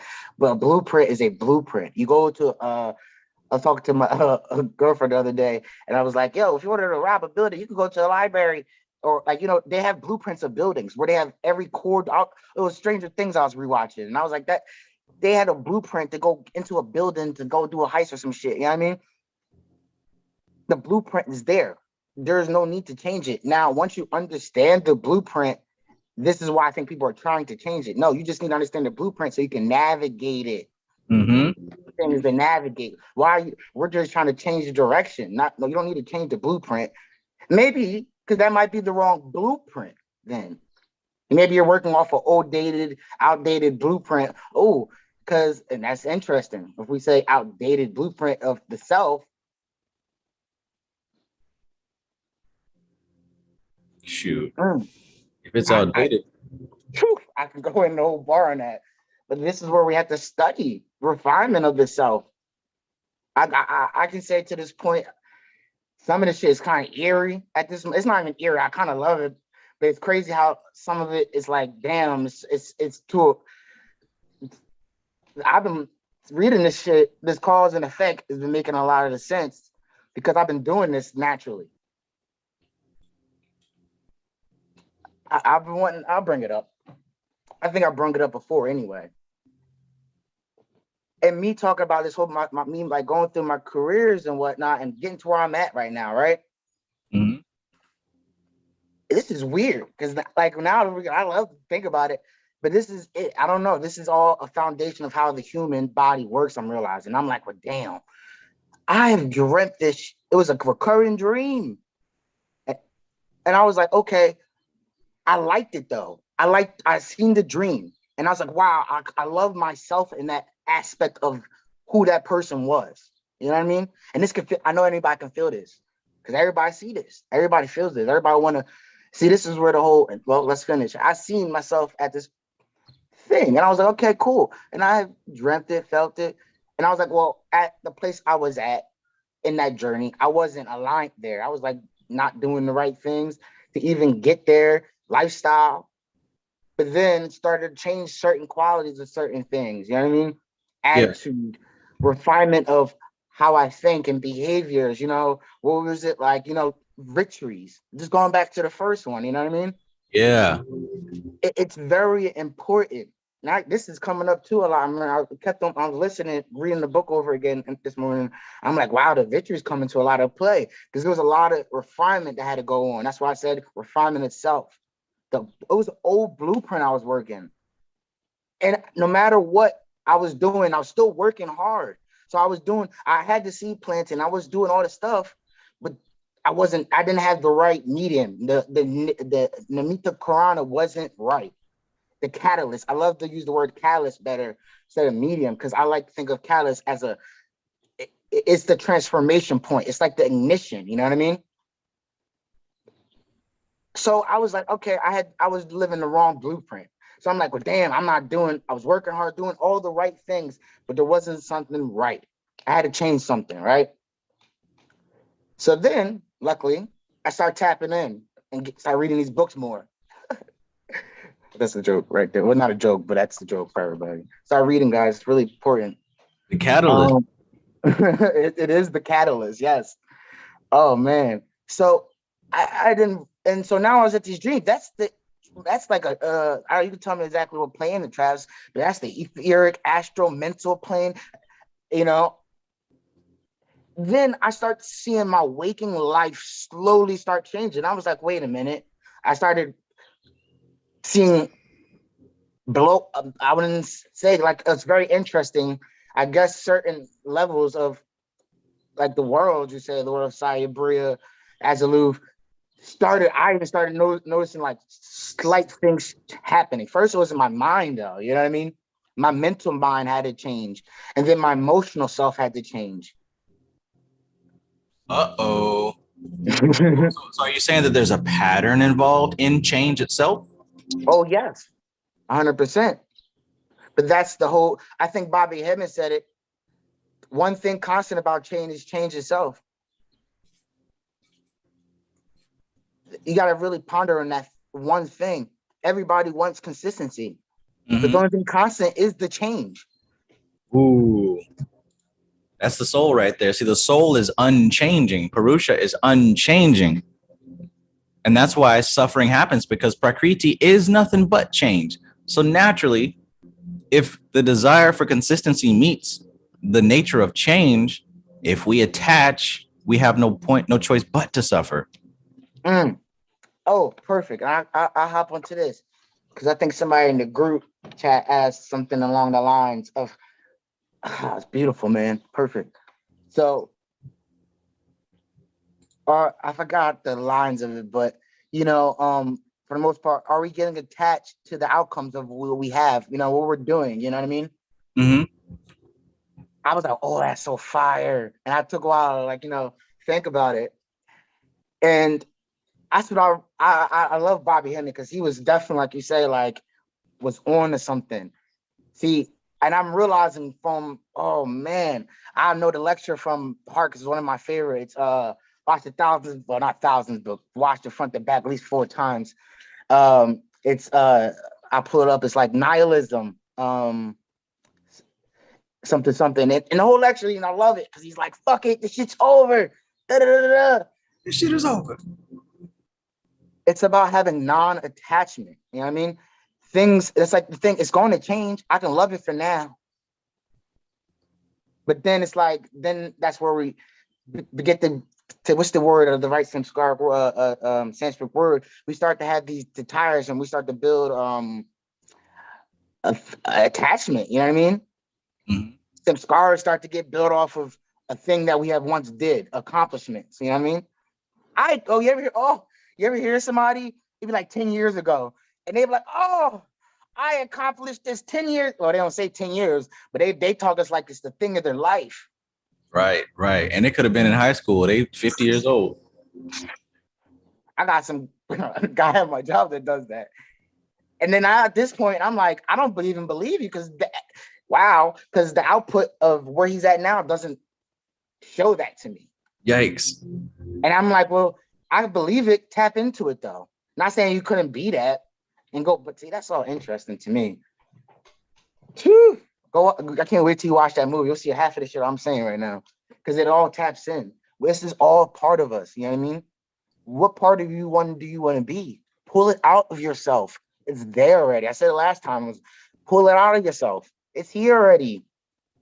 It's just waiting to be brushed off, and it's begging to come out of you. I don't know how to express it because it's there already. A better way to put it. Yes, you hit a couple keys.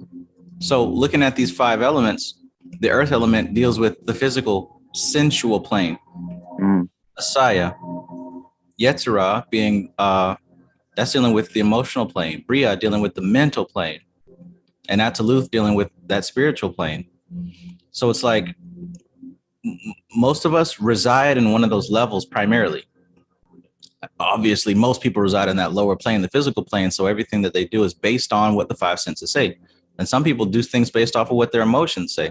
Some people live life based on their thought process, and some people live life based on their intuition and their spiritual connection. Then, of course, there's that higher level, which is the Akashic level. Living life from that level, that's pretty much where we're talking about enlightenment, right? We're talking about this higher level where you're not living based on what your 5 senses pick up, how you feel, what you think, or even what your intuition says. You're now propelled and sustained by a state that exists beyond time and space. And that's what we strive to do with our practice. We're continually striving to reach upward to that state and reside there.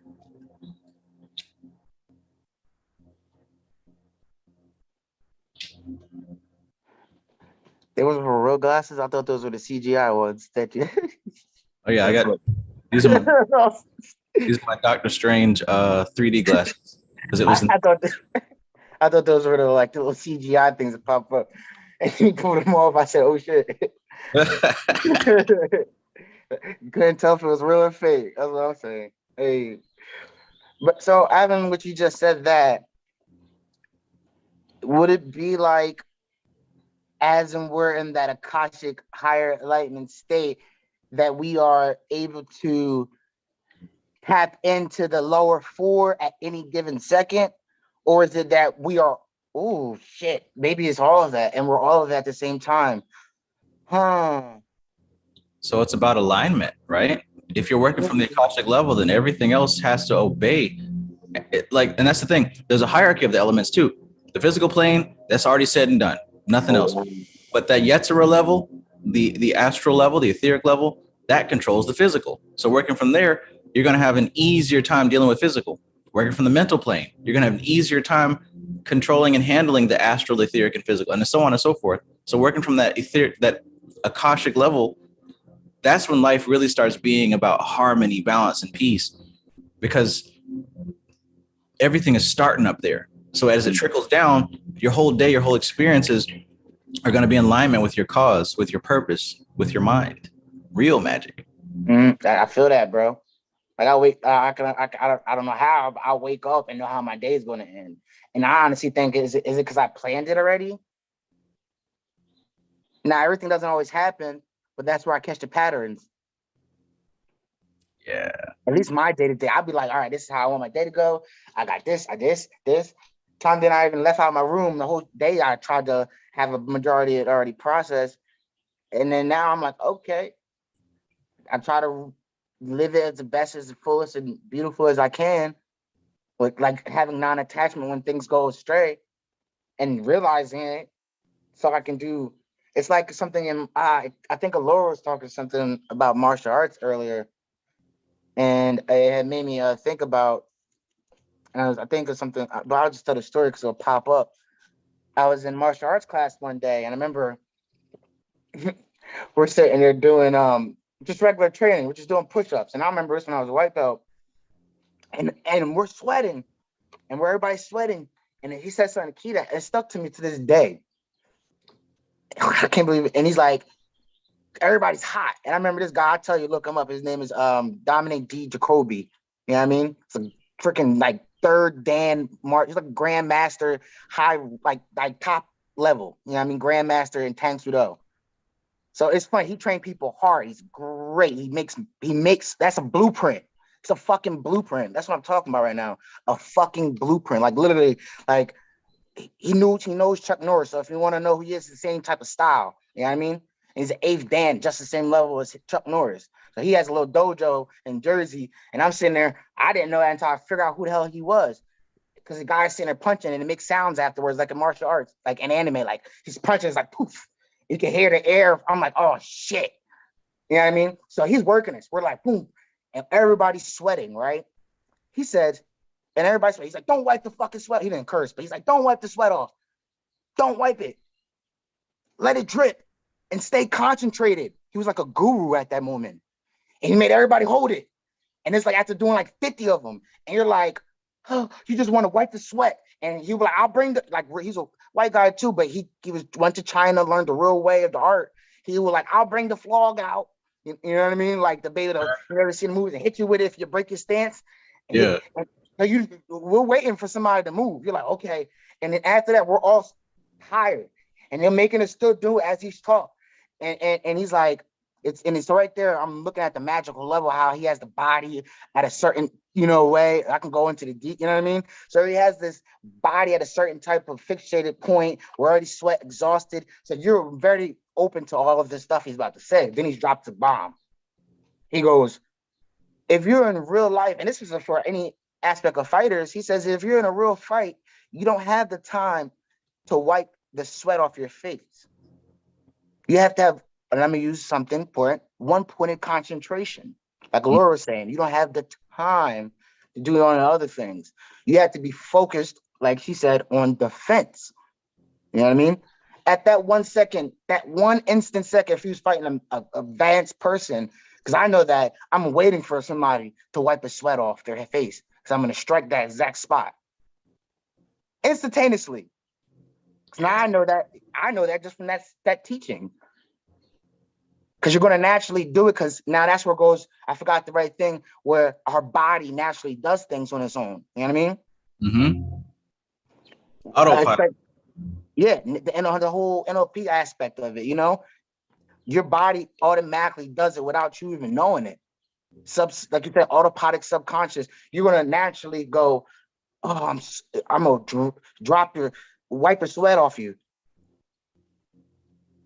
And first of all, if you even know the aspect of sweat is to cool you off. So you're supposed to leave it there to cool you off. So actually you're doing a disfavor to you. And it's so deep. And this is just how one thing that all came down to at the end of it is one point in concentration that you can take out of that. That if you are worried about the beat of a sweat and you can concentrate on a punch that you're doing, and it was so simple, we're in class, but look how it could be applied to real life in a martial arts fight versus to take down to having concentration on what you're doing, because that beat can distract you. Imagine everybody knows, you ever see the videos of the yogis are meditating, and then there's the fly. Everybody knows that one. It's like the fly, but they're not distracted by the buzz of the fly. Yeah. Well, it's deep, man. It's levels to the shit. And that's a whole understanding itself, because maybe they were the fly at that point.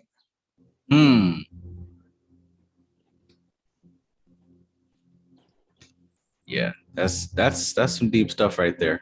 It's actually got me thinking about how at a certain level, even martial arts practitioners are occultists. Oh, hell yeah. 100%. They're learning the sacred science, and then they're also mastering the physical. You have to master that physical expression in order to work with the subtle, right? There's a lot of subtle matter. There is a occult aspect of the different branches of martial arts dealing with energy. But everybody wants to jump straight into that. No, just like in yoga, you have to master the physical body. You got to learn how to make it be still, on command, right? You have to have control over certain aspects of the autopilot. As you get deeper into it, you start having more control over autopilot, like they're able to stop their heart and hold their breath for like 5 minutes and all these other things. But not even that far. We're talking about the basic autopilot that most people don't even have any control over. Like your eating, right? We talk about fasting. Like your sleeping habits, your breathing, being able to sit down and meditate for 5, 10, 20 minutes without moving.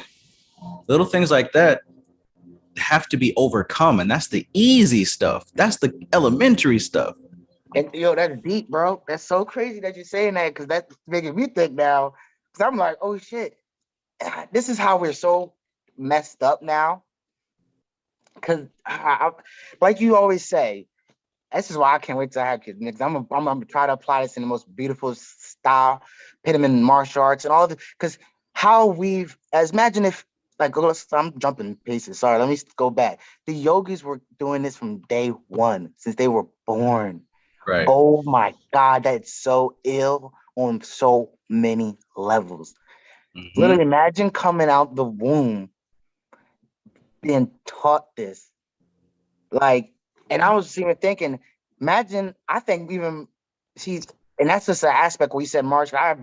I'm very into martial arts. When they all talk about it, I just like, ooh, I get all tingly because I've applied my occult through martial arts, a lot of it. You know what I mean?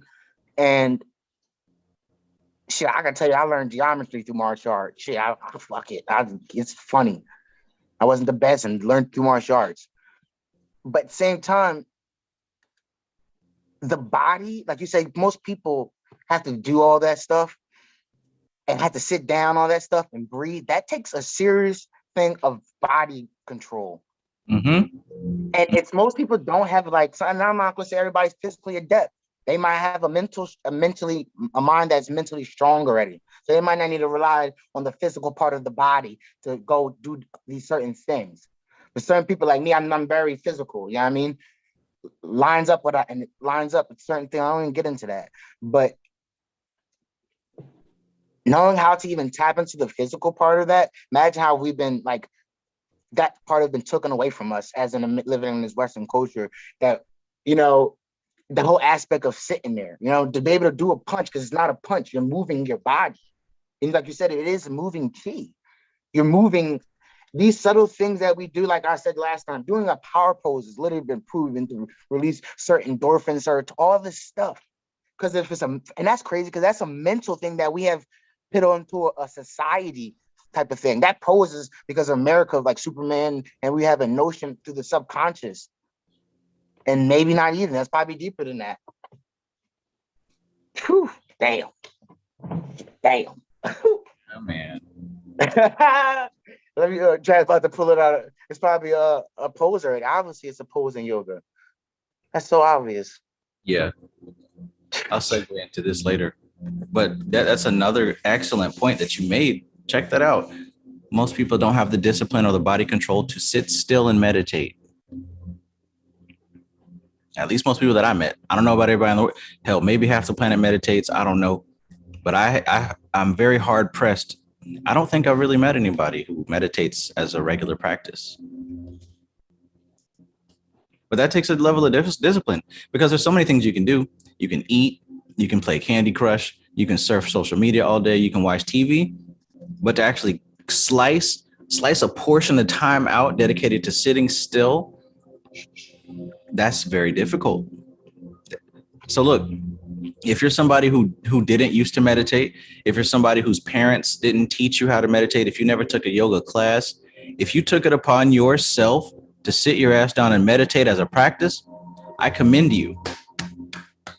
For real, I commend you, because even though it seems mundane, that's the first step on this path. And by you taking that first step intentionally, that alone starts to separate you as the cream of the crop, right? The wheat from the chaff.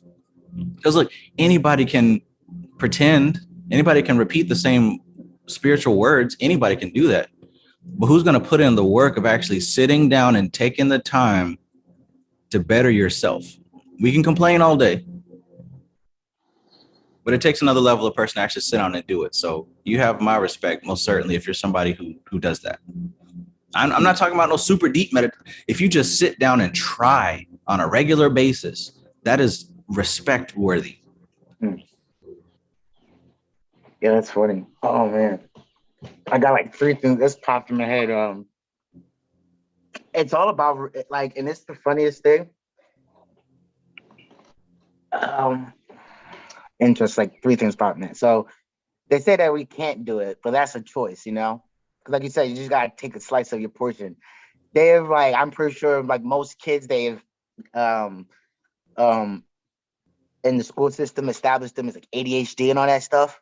Mm-hmm. But that's a damn fucking lie. I disprove that. Like, that's literally, it was a trait that I go into that, but that's a proven lie. Because that's a lie. You can go see the kids; they'll come home and play the game in one spot all day. Right. I can do that right now. I'm like, I'll sit here and play. I can sit here and I'm not moving. So that's the lie. And I'll go to the point of it. I heard a story. I was watching this documentary on it, and they were saying back in the day, you know, when we were more nomad type of people, we were moving a lot more. You know, when we were dealing with Mother Nature. You know, Big Mama.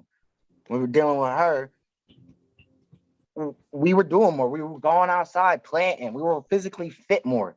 So going back when shit went down, I'll just say when the body needed to instantly know how to move, martial arts, like it's like your fight or fight instinct. You know what I mean? It was a attribute of us as humans that allow us to sit. If a tiger comes, we know how to go from a state to relaxation to instantly to be, or I say to be a sot with and to go instantly to Raja, to instantly go whoa. And if a lion chasing your ass, if you're sitting in and chilling in your family at a town, or you know what I mean, and something bad comes up, you can instantly do something. But over time, we've been put into a 9 to 5, and we're just sitting at a desk, and nothing ever like that ever happens in life because life is safe now. It's so sheltered. Nothing ever happens. So now it just looks like a characteristic that's deemed likely to people. But what also made me pop up talking about sitting down, and just really kind of hit me right now. Oh, too, yeah. Shout out to I seen Ali Hemmett in the chat. Shout out to Ali Hemmett. That's Bobby Hemmett's brother. Nobody knew. Peace, Ollie. Whatchamacallit? I remember when I was like younger, I used to always like, you know, like you have to hide and listen to this shit. You was like, oh shit. You know what I mean? So yeah. I used to go in my shed. You know, my shed was just a shed. I made it something. I put a couch in there, and I would have these 3 candles. You know what I mean? It was just like literally like the single source of light I had. I'd be sitting there drinking my beer and getting fucked up and be studying like for 4 hours until like the wee hours crack more in the night. And I had a whole experience with that. And that's when I knew, like, I was like, all right, this shit is no joke. You know what I mean? And it was outside persons or whatever. But that whole thing, and I was like, you know, I'm really trying to get into like a certain practice, into this yoga, something that like that hits home to me, right? And I was like, huh. And I always hear y'all talk about certain ones. I write them down, and I remember y'all was talking about Hystrium, I think it is. Yeah. And I was like, so and I was looking at it, and I still yet to get into it because I want to get the book. But I was like, it was like the whole thing of staring at a candle. For the most part, and like focused on one point of the round. I read a little bit of it. The whole point of one pointed focus on the candle, and I was like, huh. And I realized at that I don't know the whole point with the significance of, but I know that state of the candle to have. I kind of do know, and I'm not gonna play stupid. I know how the candle pissed the mind and the subconscious mind, and how it can line up, and the state of the candle. That's all candle magic information. People studied it before, but I'm very interested now to go back and to tap into that, because that's something I was already doing naturally, not naturally, unconsciously. So now I want to go back and apply that, just the whole candle information. I gotta get. Do you have any information on if I'm even saying the right one, Karistrayan? You're talking about Trataka. As you're talking about it, like yes. I just happened to be on the page of it. But yeah. That's what Trataka. I know it's with a K or something in it. Right, Trataka. This is also, I mean, it's in Durana Darshan for sure. It's actually in most of these different books. But yeah, it teaches you how to tap into the subtle aspect of a thing by focusing on one thing. And they even have a list here of just all the different things that you can actually use. So it's not necessarily something specific. A candle flame, a cross, right? Any the Om symbol. That's what I usually use, the Om symbol. A crystal, water, the sky. Oh, that's deep, bro. All these different things are going to tap into certain trance states.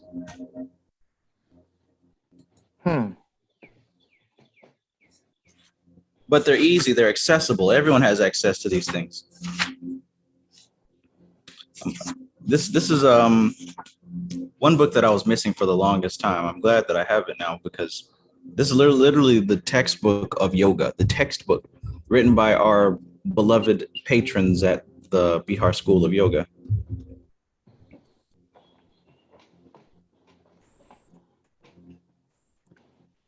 But yeah, like I said, that information is also in Dharana Darshan. If you have that book already, you might want to turn to that chapter on Trataka and see what it's all about.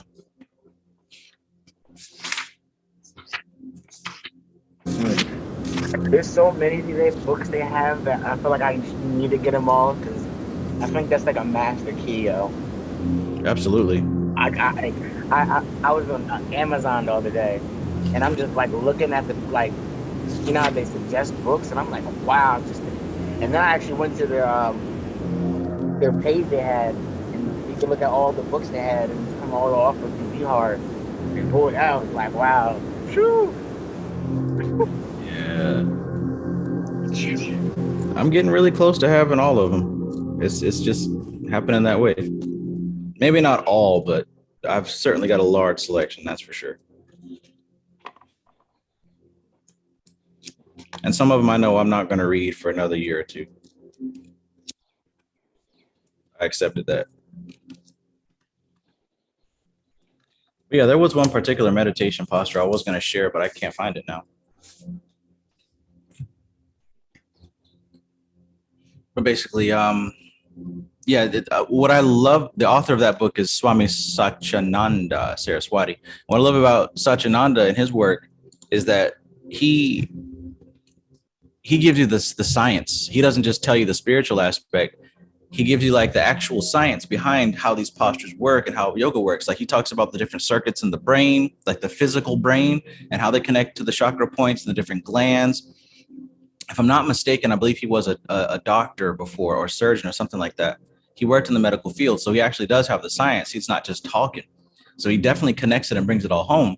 But in that book, he describes all these different asanas and yoga postures and how exactly they influence the body and the mind. And I know that right now, there's a lot of different things going on. And now would be a good time to practice retention of the sexual energy. And one of the reasons is that retention of that sexual energy can be converted into creative energy. Now, of course, just not having sex and not having orgasm, those things can help. But there are actually yoga postures and asanas that help you, assist you in that process of converting that sexual energy into creative energy. And he actually has a part in here where he breaks it down how physically that works, right? Unfortunately, I couldn't find the page. I shared it on the live stream that I just got off of with Dream and Brother Yosef and D-Ray and Will Proof. But yeah, now would be a good time to practice fasting of any type, because that's going to help you with your discipline, and it's going to help you to clear your mind to be able to receive what's in the air right now. Right? Nature is always communicating with us. Right now, you know, of course, what's going on with astrology, but you know, don't you find it curious that we're having all these solar flares and explosions happening? Like, this is information. This is data. This is a data transfer. But if your mind is scattered, blocked, and distracted, you're not going to be receiving as much as you really could be receiving right now. So fasting is a good way to help clear the mind and stabilize the mind to receive what is being dropped from these higher planes.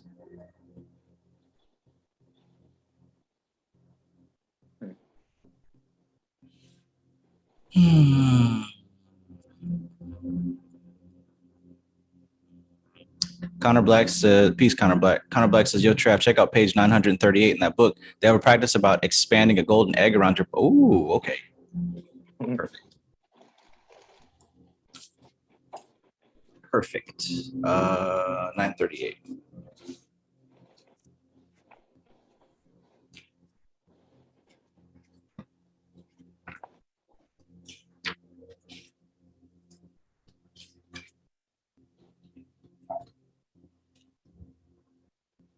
Oh my goodness.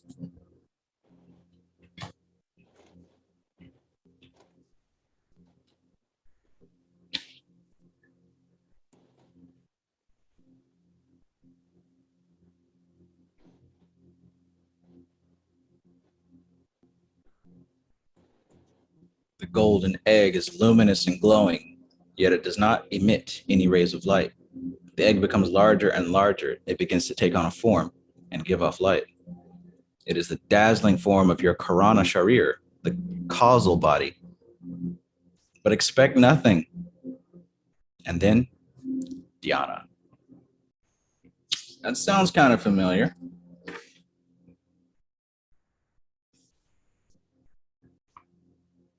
Astral conduction.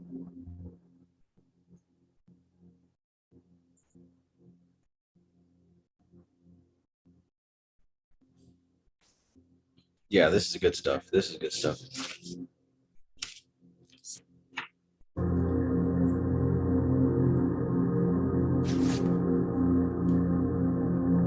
Yeah, I'm going to dig into that later on for sure.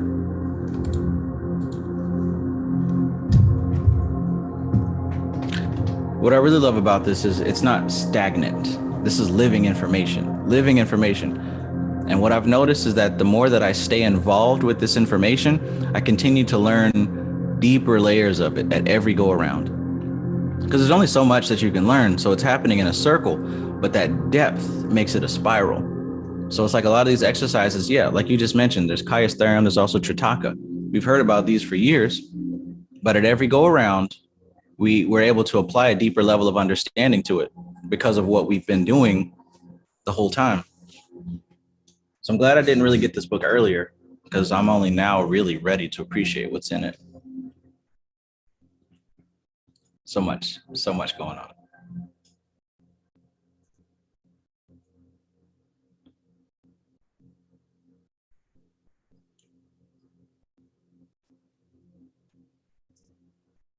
Peace, Society Ejects. Peace. Sunshine Chick, Connor said it was page 938.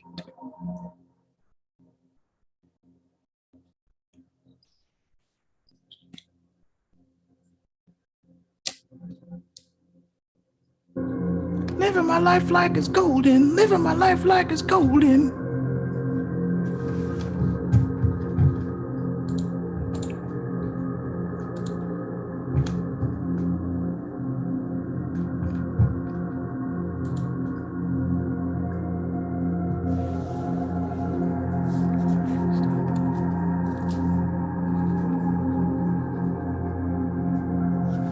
Yeah, I love it. I love it.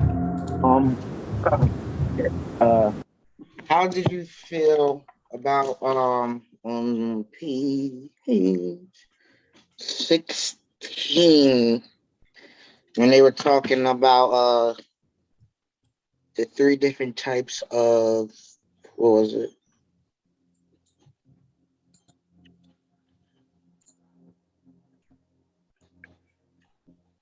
Sorry, I'm trying to read up on it. The three different types of causes. Mm-hmm. Internal causes, external causes, cosmic causes. Okay.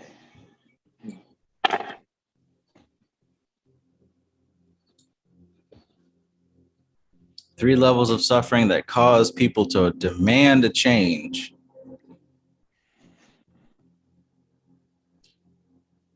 Because it really isn't too wise to, just talk shit about the sheeple and the people who are asleep and the NPCs or whatever we want to call these people who are not aware of the spiritual sciences.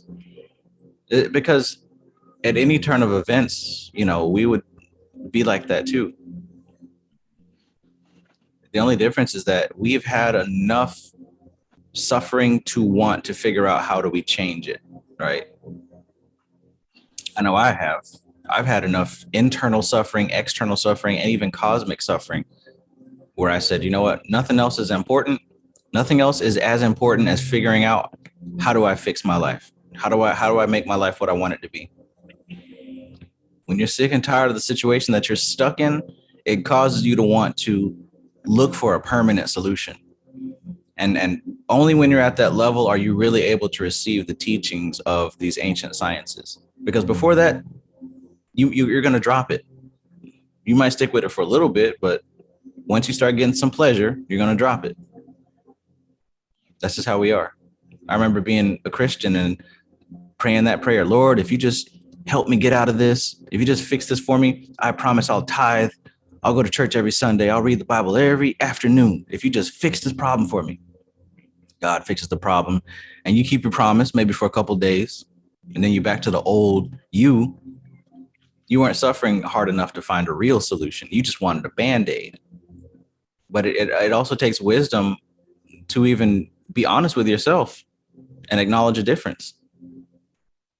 Why are you in this information right now? Because it's trendy? Because it looks cool? Or because you're ready to change your life? That has nothing to do with me. I know what I'm doing. What about you? Are you in this because you want your life to be its best? You want to unlock your potential? If that's the case, then please, by all means, keep going. But if not, I still suggest or recommend you learn as much as you can. That way, when that moment does come, you'll at least know where to go and what to do. Because, I mean, think about it. Why else would you sit down and meditate for 30 minutes a day consistently unless you understood that through that meditation, you were accessing something that's benefiting you? I've met people that said they don't want to waste their time. They don't have enough time to sit down and do nothing all day, right? They don't understand. So they got more suffering to go through, and that's fine.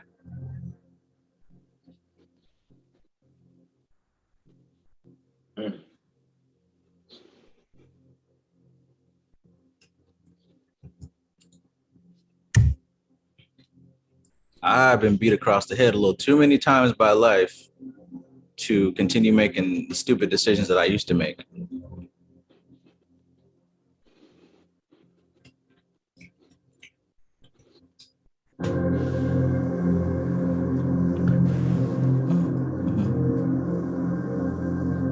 And just like what Laura was saying earlier, it actually has a whole lot to do with awareness, with perspective, right? It has almost everything to do with that. Self-awareness and proper perspective.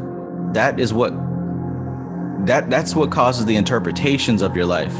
I made a post earlier. There's no truth. There's only interpretation of truth. There is no truth.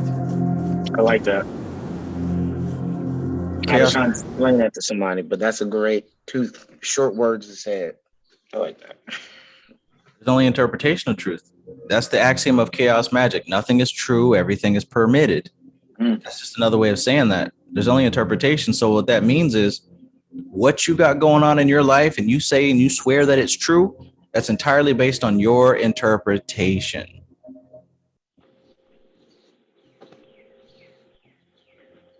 That's why I really try my best to put out content and stuff like that to encourage a positive mindset, to encourage non-attachment.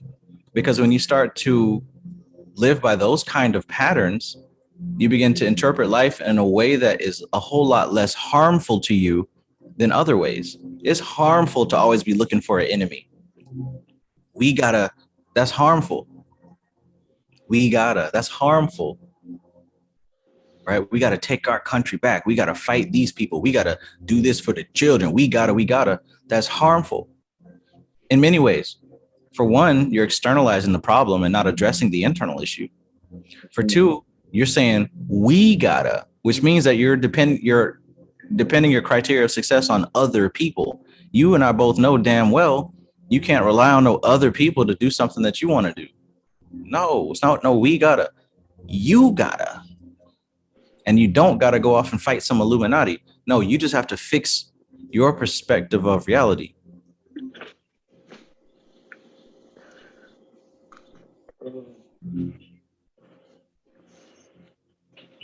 I can't stop laughing. I'm thinking about the scene in the Doctor Strange movie. That's just hysterical. I can't say it because I'm looking for it. But when she met the Illuminati, I don't think you want to beat him. Right. Right. Oh my God. And I think that's what Bobby Hemmett and Brother Panic were really getting at when they were talking about ain't no more groups and ain't no team effort. Because it's easy, herd mentality is easy to slip into. Yes, we are a community of like-minded individuals working along towards the same path. Yes, but also understand the other side of that. We're here to communicate, to share, you know what I'm saying, with each other. We're not here to work together. You feel me? I can only do my work. You can only do your work. And if you ain't doing no work and we're still meeting up together, that's cool, but you're not going to be able to see what I'm seeing. Does that make sense? That's a fact, bro. Think about it on a realistic level, and this is the honest truth. This is online. You know what I mean? To really do the work, you have to, like you just said, go out in your community and go do it. You can't, or like anywhere. You know what I mean? Like, it's all around you, and each one that is doing something in their, you know, we'll say field of availability, that's doing it. You can't, you know what I mean? That then you affect that little area around you, and then a person 2 miles away affects that little area around them. That is how it changes. Not like you said, coming back and everybody just, you know what I mean, doing it around, because that's the work on a smaller scale to come to a bigger scale. Yes. Yeah, we all could talk about it, but when it's like you said, just like I love this being the word. You can talk about it, but then you gotta like embody it. Right. The work. Because that's what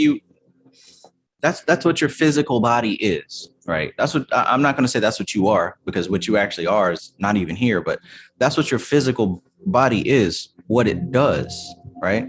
So my physical body just sits in this room all day and I don't actually produce anything. I can talk a big ass game, but when I die, what's left?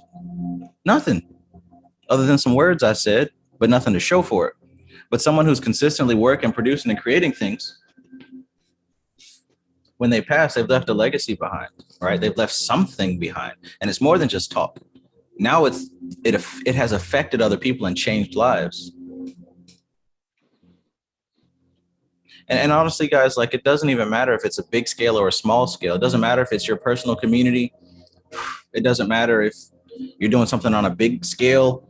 What matters is that you're doing something. And even if you just change yourself for the better, even if you just help one person for the better, or if you help 100 people or 15,000 people or 1,000,000 people, it's all the same, because there's one soul, one consciousness. So you can't really base your value on how many people you help. You can't base how big of an impact you made. Really, you'll never know how big of an impact you can make. Do you think Bobby Hemmett knows how big of an impact he made? Do you think Aleister Crowley knows how big of an impact he made? Do you think Swami Sivananda knows how much of an impact he's made? I don't think that they care so much about that as much as they care about doing their work. And that's how it should be. The focus should be on the work itself, not on the reward or the accolades or anything like that.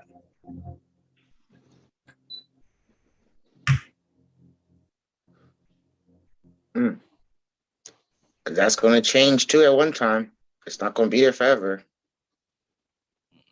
Like you were talking about the person celebrating some victory they had 30 years ago and defining their life based on that. It's cool, but what are you doing today? What's right now? And by the way, I appreciate you all for being here. Thank you for being here. Thank you for tuning in. Thank you for getting this message. Thank you for reading this book, right? Thank you for taking the time to actually meditate, actually practice, and actually improve yourself. Because here's the thing. When you work on yourself, this is how you change the world. You don't change the world by posting your opinion on social media. Nobody cares. You change the world by improving yourself. Because when you improve yourself in your mind state, you're going to behave differently in the world. You're going to affect people differently. And then that's going to cause other people to behave differently. This is how you do it. So if you're here, if you're doing the work, I appreciate you. Now, please, if you haven't already, go ahead and hit that like button, because that helps YouTube share my videos to where it needs to be shared. Do the work, do the work, do the work.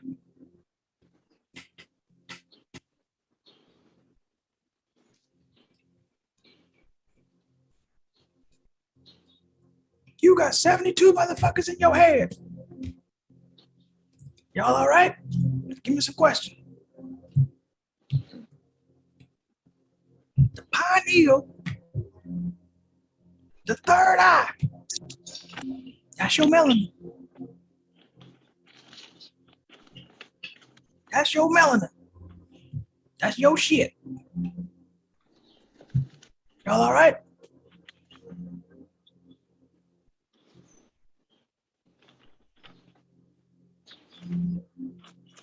The real Slim Shady, please stand up.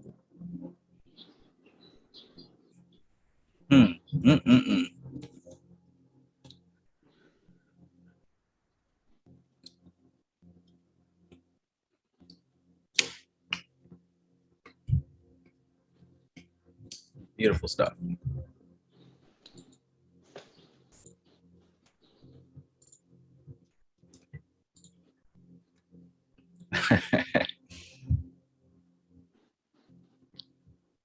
You got 72 motherfuckers in your head.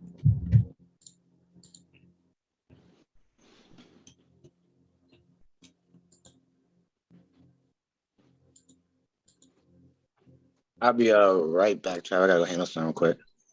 All right. I'm not going nowhere. I'm just gotta mute myself up. Okay.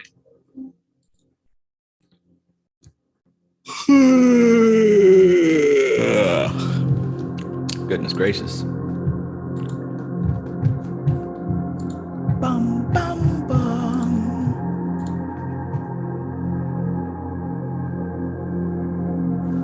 So yeah, we have been really getting more and more fleshed out on our understanding of the soul and its relationship to matter, manifestation. And like I said before, one of the easiest ways to comprehend what's going on here, the soul and nature is literally the same thing, just at different states of realization. Nature, when I say nature, I'm talking about the entire manifest plane, which means the physical plane, the etheric plane, the astral plane, the mental plane, the causal plane, the mental plane, all these different planes of existence, all that I call nature, all of it, not just the trees outside. Anything that you can put a form to is nature. So that includes your thought patterns, your personality, all that's nature. Everything that you can think of and comprehend is nature. So there's two separate things. There's nature, and then there's consciousness. Those are the two extremes. Now here's the difference. Consciousness is the total and absolute awareness of self. Nature, on the other hand, is complete and total ignorance of self. When we talk about God, well, even God exists in duality. On one end, complete and total awareness of everything, and complete and total ignorance of everything. It's not God and the devil. No, even though sometimes it's depicted as such. You'll see the picture of Michael with a spear pinned down on top of the devil trying to get up. Well, that represents consciousness and matter and nature, right? Satan has been represented as nature, right? We talk about matter of fact, when you look at the tarot card here of the devil, this represents nature. It's not something bad. It's not a demon that's waiting to punish you.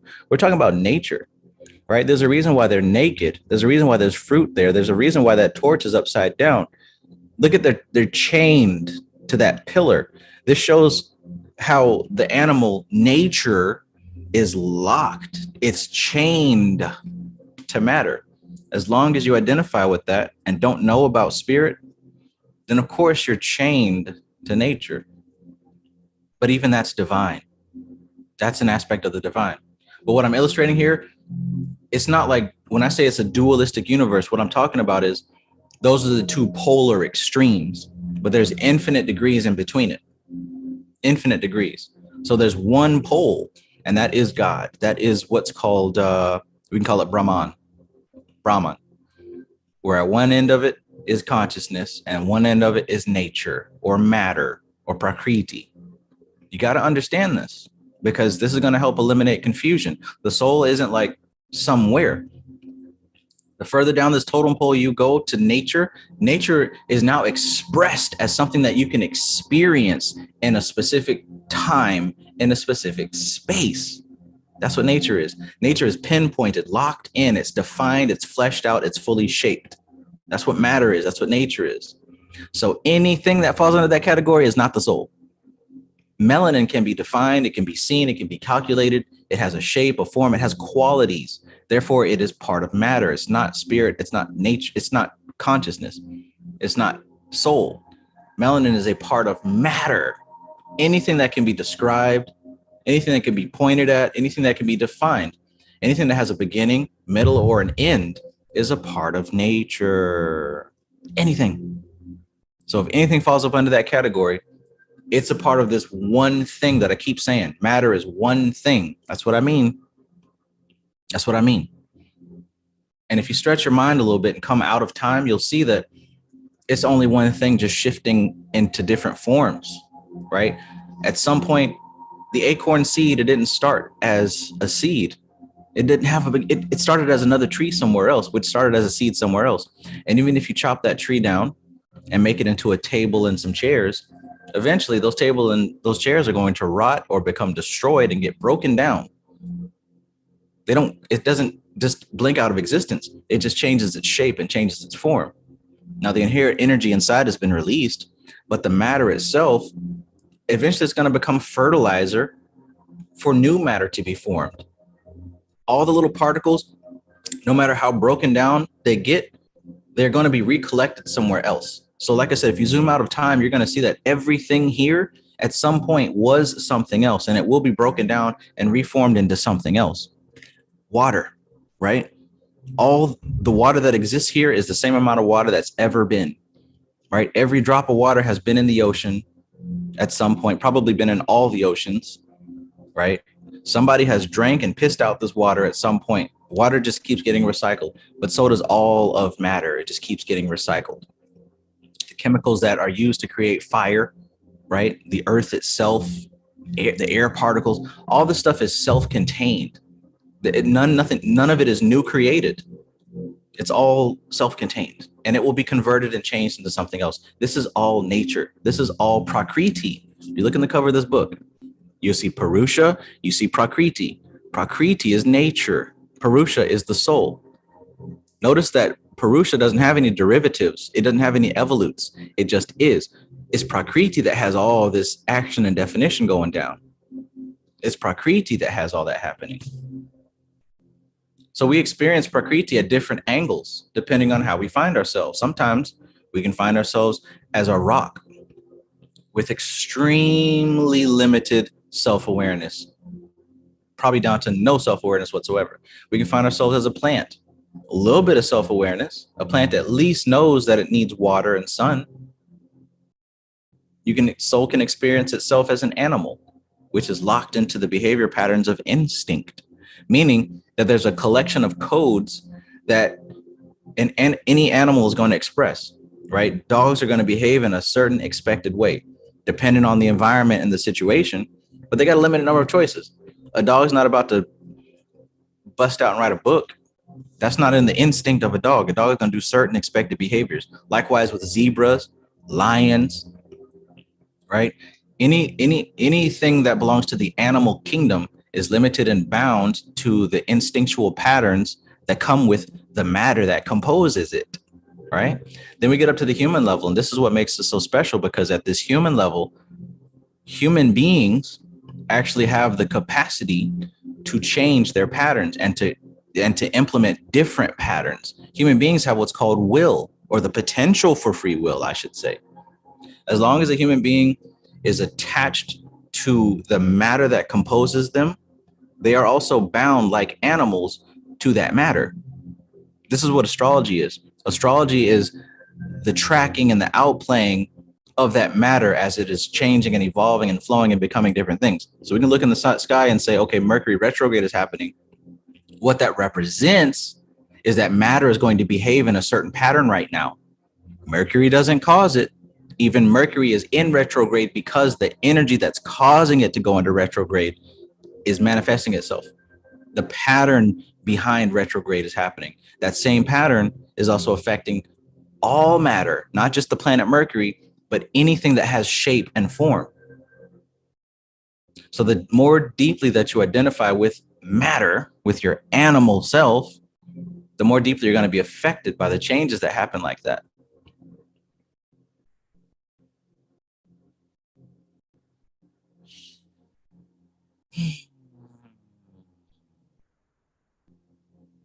So what makes human beings so special is that human beings have the very real potential to expand their capacity to realize life past that instinctual animal level. And when I say animal level, I'm not just talking about lions, tigers, and bears. I'm talking about these same people you look at and work with every day, because these same people are also bound to instinctual patterns, right? Just look at it. Every time you go to work, you know as well as I do, the same shit happens all the time, and you can expect the same behavior from the same people. As soon as that customer comes in, working hard or hardly working, same dry ass joke every single time. That's a habit pattern. That's not thought. That's a reaction to a pattern. Likewise, a lot of these conversations, hey, how you doing? Oh, I'm good. Oh, I'm all right.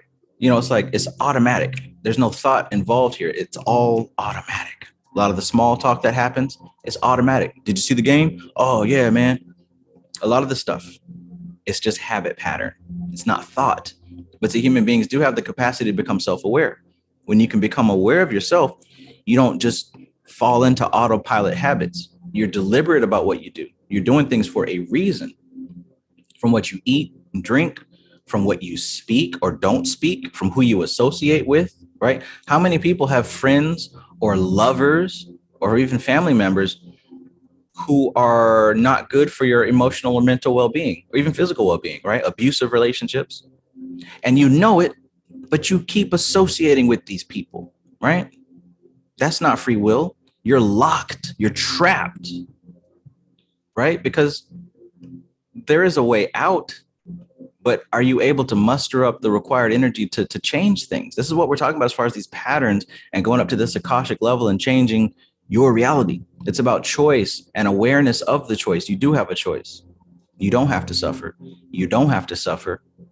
You don't have to suffer. But the more that you become self-aware, the less locked in you will be. That's the special power and potential of human, right? We have the very real option to change our lives and not just be locked into instinct. Now, once you go past the human level, now we start getting very extraterrestrial, right? We start dealing with what's called angelic spirits and archangelic spirits and God forms. Now, at that point, see, human is in the middle. Beneath us, we have instinct and inert, dense matter. Above the human level, we now have pure pattern with no physical expression, right? So the angelic realms and the archangelic realms, the higher up you start to ascend, they also do not have free will. They are the pure expression of the most divine patterns, the prototype pattern. But the thing is, they don't have a physical manifestation. Most of them exist conceptually. Most of them exist beyond time and space as a concept. So these angelic spirits and these archangels, they're not people flying around with wings talking to you. They have been identified as patterns of energy. Now, when your mind comes into contact with that pattern of energy, it's going to stimulate and activate memories and different things in your abstract mind and your subjective mind, and you're going to form those into words and images, and then you're going to behave in accordance to what you've been receiving from those planes. But understand that those things are not the same as the human. The human has a choice to be a slave to matter or to be liberated from matter. The human has a choice, but everything beyond us does not have a choice.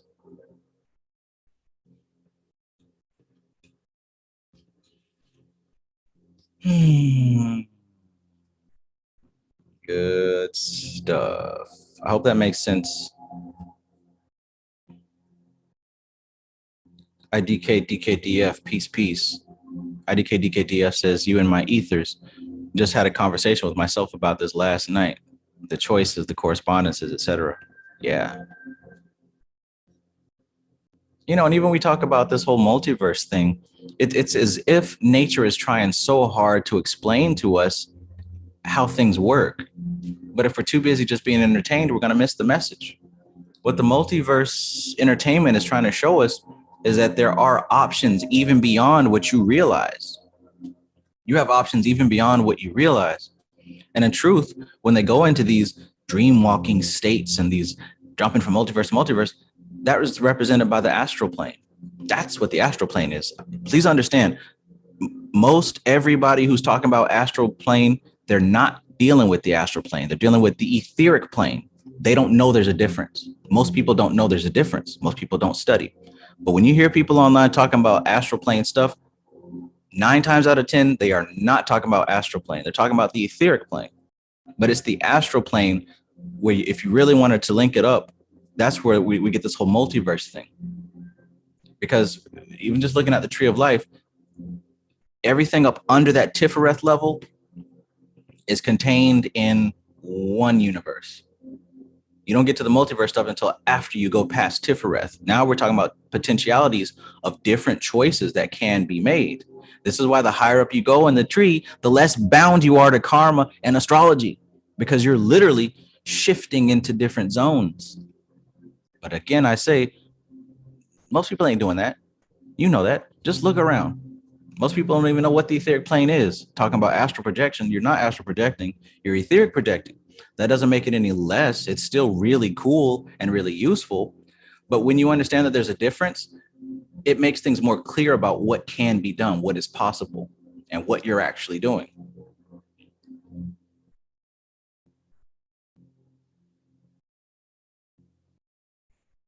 The etheric plane is very difficult to remain aware in, because it's not a state that any of us are used to living in. To be honest, just in the movies, they talk about dreams are a window into these different multiverses. Well, the thing is, there's different layers of consciousness. Yoga teaches us that. You've got your wide awake level that represents this material plane, the lowest dimension. Then you've got this dream state, this imaginary state. That's the etheric plane. That's where you're doing your projection at. You're not astral projecting, you're etheric projection. When you get to that astral level, that's taking place in unconscious sleep. That's taking place in dreamless sleep. That's the dreamless sleep level. So it takes a certain amount of training to remain awareness in that level. And most of the time, it doesn't look like anything. There's not much going on because it's the pure potential state.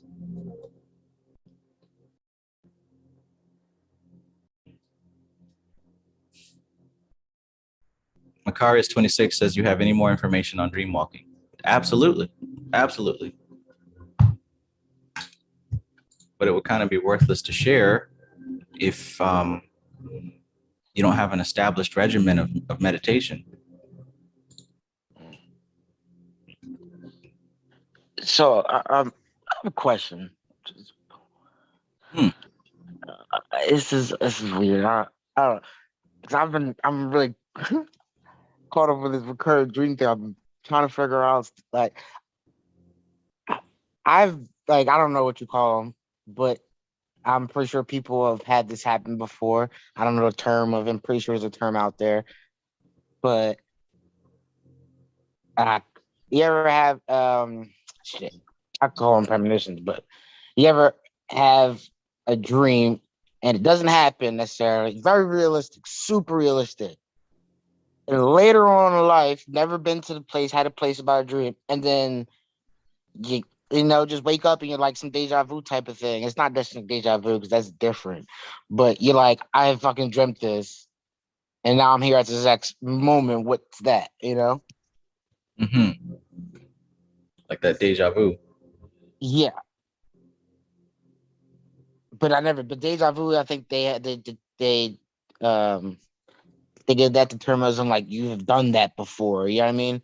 And I'm guessing they say that because you have dreamt it. But there's certain I've always been, I guess you say, etheric dreaming or walking since I was a little kid. Like this is like guaranteed. Like I'll just be like, and be like, oh shit, I'll dream something. Never been there in my day of my life. Never did the certain things, and I'll be like, oh shit, how'd that happen? So now, I'm saying are we manifesting things from our unconscious mind? obviously we are, we do it all the time, but we're dreaming these ideas, and in waking life, I don't know, it's weird. It's very interesting. So are you saying pretty much like what's the cause? Where's the cause of it located? I guess you could also say that too, because I'm let me just elaborate more, is because in certain situations where people, it's very interesting because at the end of the day, like I have people, and other people probably had this happen, but have been in certain dreams, and then later on in life, it could be months, years, days, and then certain aspects in the dream will pop out. I remember, for example, I'll give this out because I will always, and this is interesting, and I kind of realized this growing up, but like I will always get in trouble in school. It's like a little knucklehead, you know what I mean? Yeah. And I will have dreams, obviously getting in trouble in school. Some of them never came true. But some of them were so detailed, like where I was doing it in real life. And sometimes I would have dreams and I was like, okay, and I'd be conscious of it. And then I'm like, all right, I'm not going to do it. And I wouldn't get in trouble. And this is something. And in real life, I'll be doing the same thing. And I was like, oh, I'll be seeing me doing the dumb thing as a little kid. And I would stop it consciously and not have, for example, get kicked out of the class. And I realized as a young kid, like middle school, like, wow, that's interesting. So even now as an adult, I brought up about this damn job. And I'm like, I have necessarily had certain things like I talk about. It's very interesting. Also notice it's like the subconscious mind and unconscious mind talking to you. So it's like, I don't know. That's very interesting. I don't know. I need a little more information, I guess. Because it seems like the mind, I always knew this. I do my little psychology stuff. So we already know that the subconscious and the conscious mind are having conversations to each other when we're sleeping. Yeah, in yoga and nidra, I'm looking at the thing. They talk about that in the book. I'll pull it up too. I think it was in the last book because I was going to bring it up. I never brought it up because I thought it was irrelevant, but I guess not. But I feel like the subconscious mind and the conscious mind are having conversations. We know that, like, I know if I've been into dream work from day one, it's really got me into my consciousness, you know what I mean? Because like I just said, I was like, well, what the hell is that? You know what I mean? When some shit like that would happen, and I'm like, yo, what the fuck?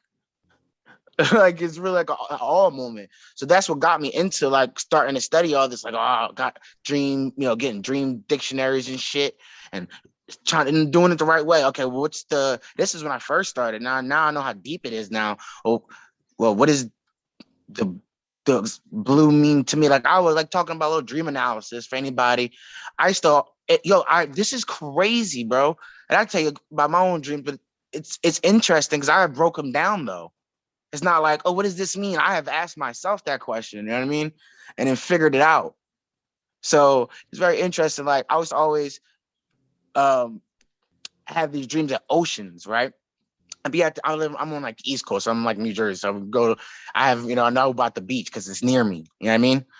It's in my subconscious. So I always have this, and I'll be sitting on the beach, big ass wave coming, and everybody gets caught up in the wave and whatnot. And I realized at that point in my life, looking up with taking the water, I was just emotionally overwhelmed. I was everywhere emotionally. You know what I mean? I felt like there was always things over me and all this other stuff when I was younger. Now when I have these water dreams, I'm not as like, I changed my life in certain ways, so I'm not affected emotion like that. But now when I have these certain dreams, either I'll be like swimming underwater.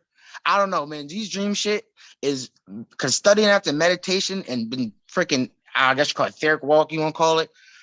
I don't know if people are at this level where you can feel in your dreams.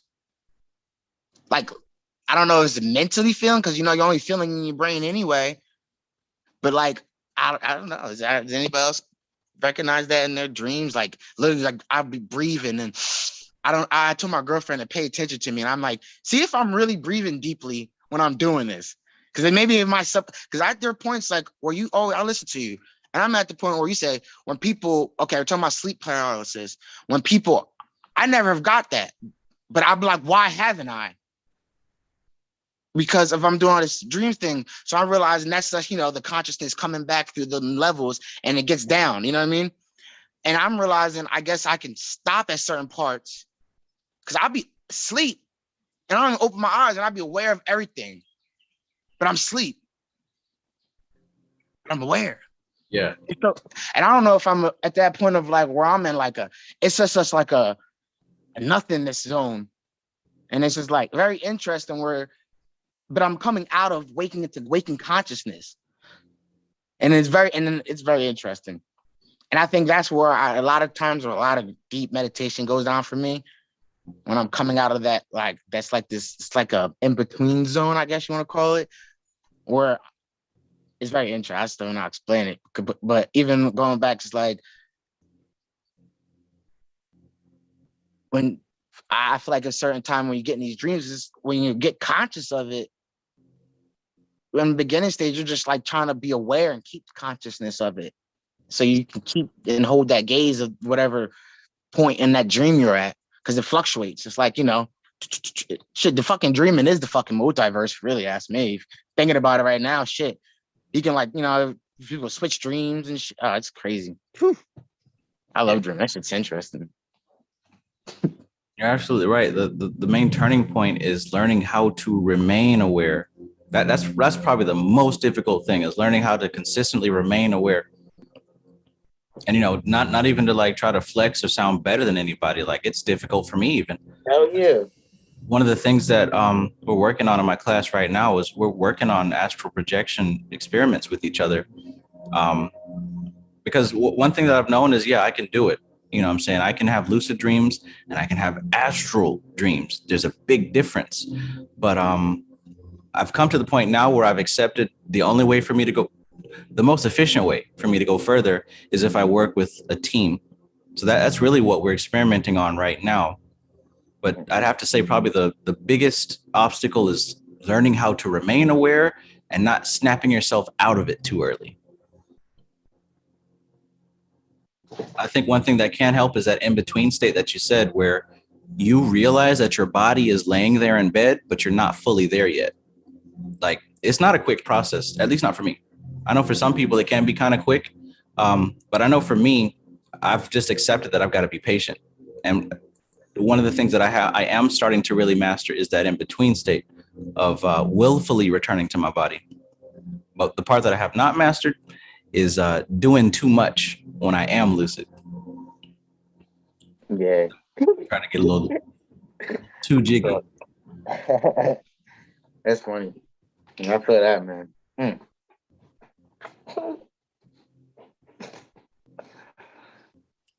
think when you said,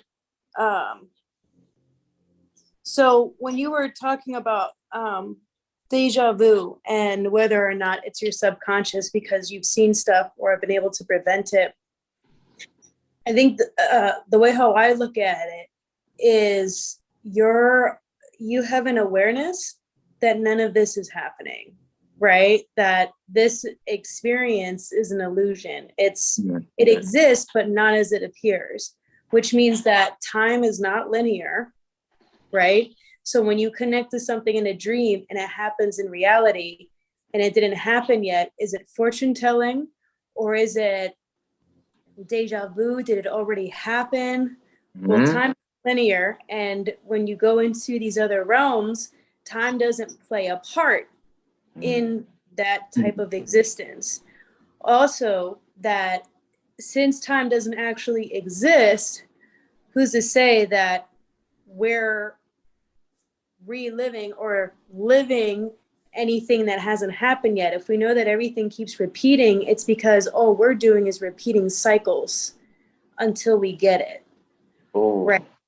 So there isn't really, I don't think there's really such a thing as fortune telling or past, like, even though we use these terms to get our point across, what we're talking about is the experience of being outside of the constraints of time and space.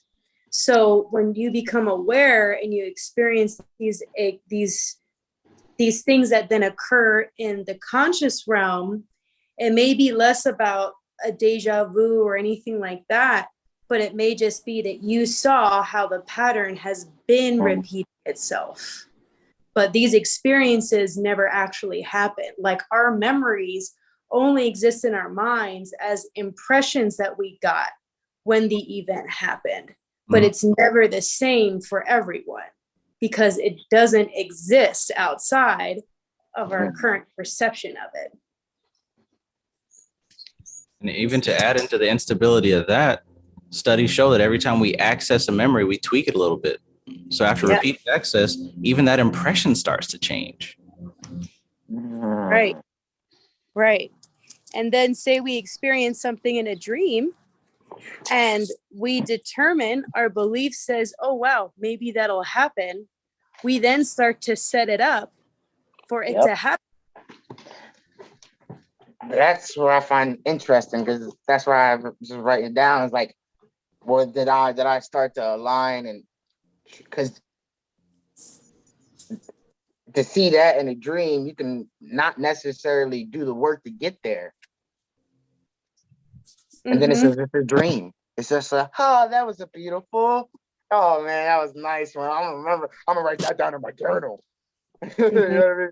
That's how it goes. But see, that's why I love it. It's like taking a waking life and trying to realize, like you said, realizing those patterns to line up with it. Because I don't know, does that make sense? Does that come through? Yeah. Because I feel like that's it in itself. Like everybody has a dream, even if it's just an idea in your brain. What's the difference? Which may not even be your idea. Right? It may be something else that has been picked up or is just being repeated within a pattern that correlates with yours. And then you identified it as your own because your ego wants to confirm its existence. You know, like this is why we're studying Samkhya. This is why we're studying this kind of stuff. So then we can become more aware of what appears to be existing in this manner, but actually isn't. That was a soundbite right there for me. Jeez.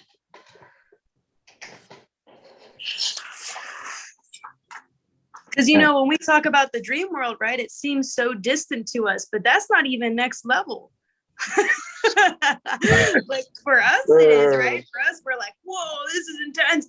But that's like, it's like when you get a tattoo, right? And the ink sinks in to like just the top layers of the skin, just enough for it to stick. It's like us going into the dream realm, you know, like we're not even where the blood is. We're not even where the cells are. We're not, you know, or we're not even where all we're not aware of all the other stuff that's happening. That's on the layers.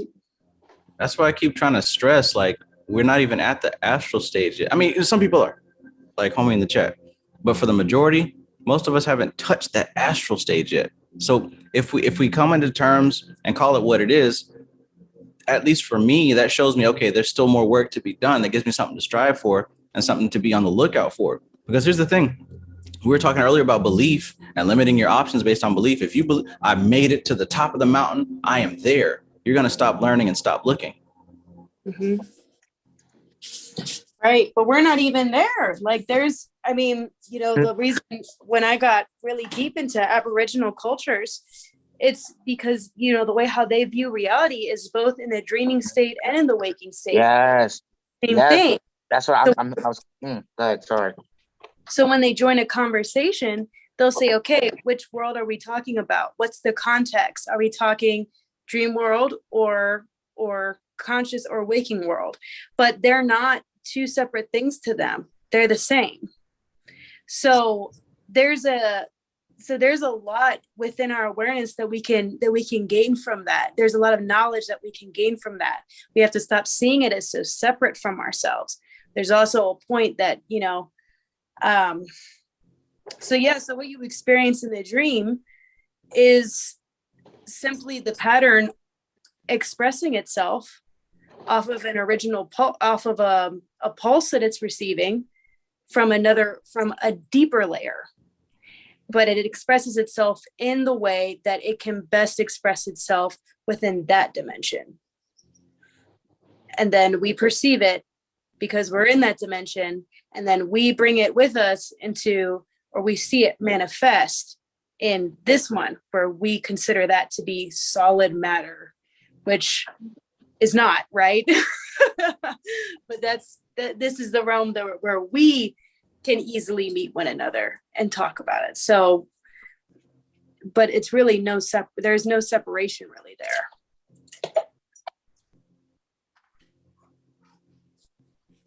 Interesting. I think that also kind of relates to what Framestar said in the chat. Framestar said deja vu is related to premonition. In my experience, it happens both ways. Reality being dreamed, a blurring of the two. So reality is a dream state also. Yeah. We know that. Hell, NOP helped to show me that. We're all in different degrees of trance at any given time. I'm in a trance right now. You're in a trance right now. Yeah. We're literally sleeping, calling it awake. And what does Samkhya tell us about the Indriyas? We build our experience upon the data that we're receiving from the eyes, the ears, the nose, et cetera, et cetera. This is not reality. The map is not the territory. This is our interpretation of it. Ooh, yeah. What's that? Is that a bread? Oh, Trav, I love how you inquire about my food. Yes, I have made a breakfast scramble kind of thing. And now I'm eating it.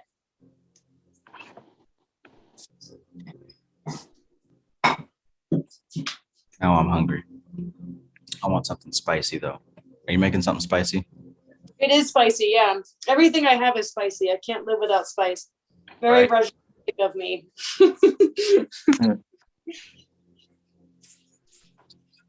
Tiana says, I'm nowhere near the top. And when we make it to the top, is this shit over when we get there?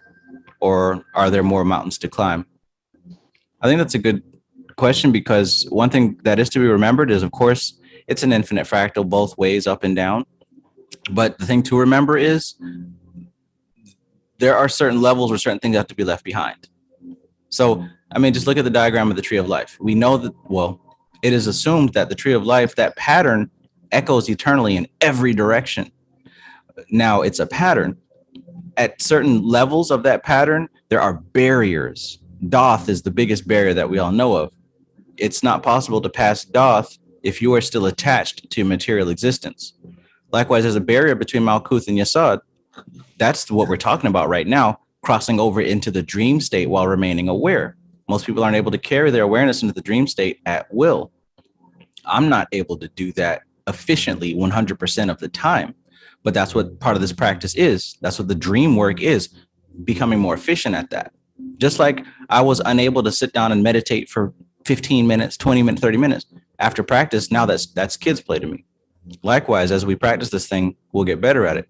But here's the thing. We talk about these higher levels. Eventually, there's going to be a level where you have to leave behind human attachment, period. Like going past Doth and going to the next level of the tree, you're going to have to give up all identification with this human body. All of it. That includes your memories. That includes your experiences and everything. Everything. This shit is over for that stuff, right? When we say this shit is over, that is contextual. It depends on the situation. Like, to exist in this reality, this shit is over for Cliffoth life, right? The Cliffotic life forms cannot come up to this level. That's why they're designated to where they're designated. So with every level you're getting to, it is game over for certain things, just based on vibratory state. One thing too, right? Like whenever you learn something and you get to the next level of it, is it where, when you finally reach that next level, you were thinking about simply understanding it at a certain point, right? And then that's when you reach the next level. That's when you break through the ceiling. It's not trying to get to the end point anymore. It's about leaving that end point and just trying to understand how to do the thing that you're trying to learn. And then you do it. At one point, you're going to also have to leave the desire to leave this place, because that desire to leave this place is an attachment.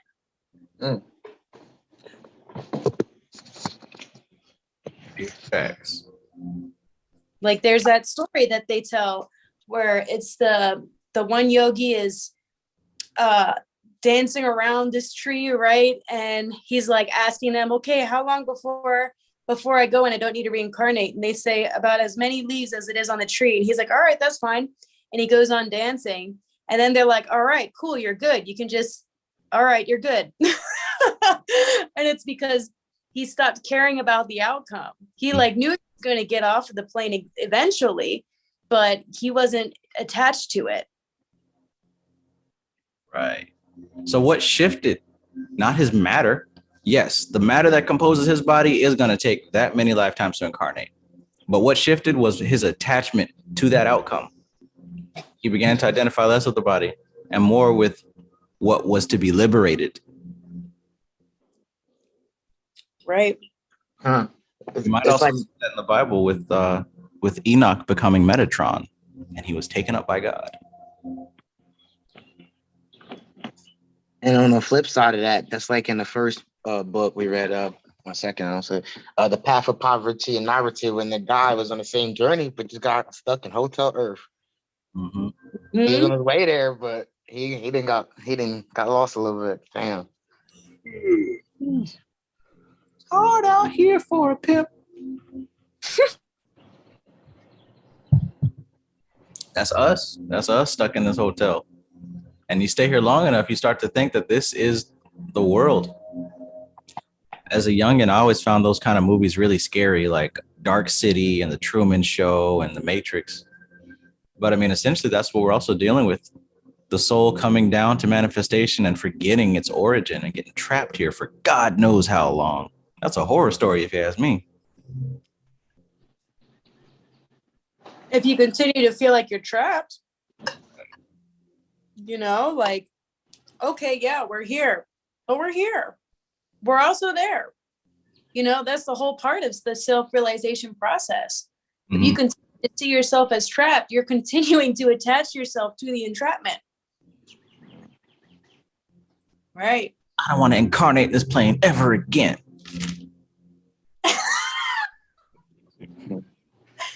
Like, man, you're going to be mad for a long time. Right. It's like the body don't leave. It's like a snow globe, right? What's in that snow globe stays in there. That's matter. So if you continue to identify with anything that is matter, you got to accept everything in here is going to continue reincarnating. It can't leave. It has nowhere to go. The only thing that leaves is that which was never here. Uh-oh. So enjoy it. Enjoy the self-realization process. Enjoy the fact that you have so many avenues to check out. Like, okay, cool. I'll keep reincarnating. All right, I'll have more time to explore the astral realm and explore all these other aspects of self that never dawned on me before, even though they probably have, and I'm just repeating a sequence. Time. What is time? Look at that dude. They said you're going to continue to reincarnate as many leaves on that tree. Cool, he said. Yeah, I'm down. Whatever. Hurry.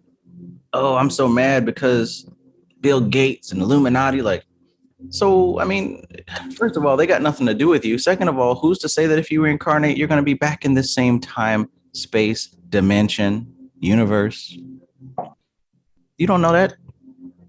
We're getting worked up and worried about something that some other YouTuber told us that he can't even verify for you. That might be true for his experience. I wanted to ask a question about the astral. Is the astral like another part of the physical world? Because I feel like there's something higher than the astral realm. Absolutely.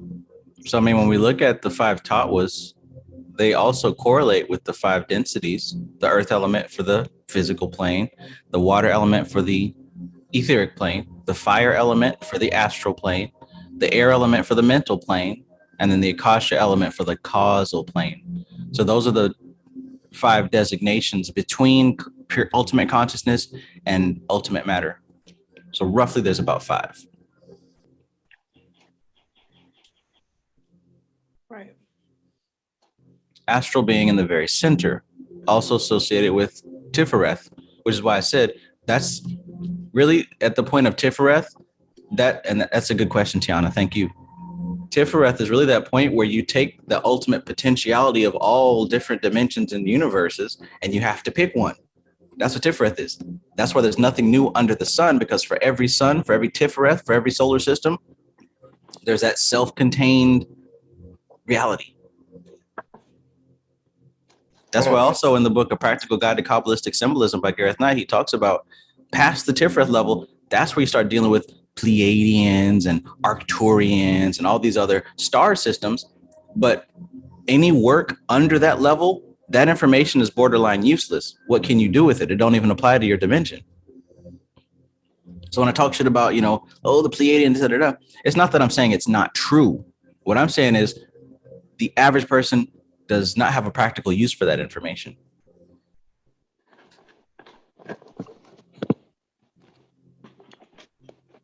Mm-hmm. Shout out to the Monoceros constellation. Peace, fam.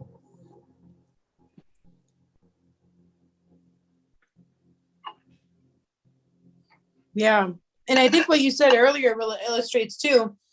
All these things, astral plane, physical plane, all these things aren't places, they're states of being. Mm-hmm. We are levels of consciousness coming from subtle energy to more dense. It's a state of being, though. It's still existing everywhere, all at the same time. We're just now working on that awareness of it so we can know what it's like to be existing on these levels. Mm-mm-mm.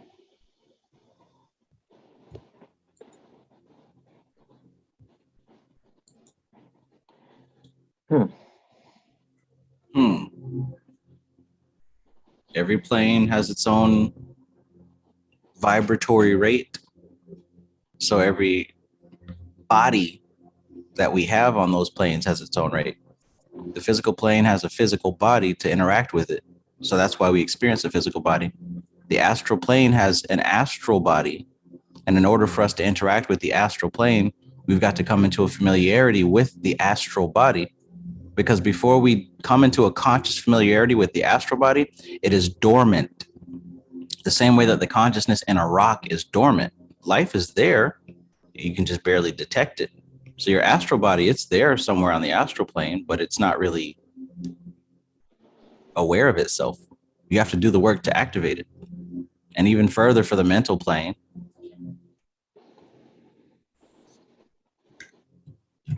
Jesus walks with me.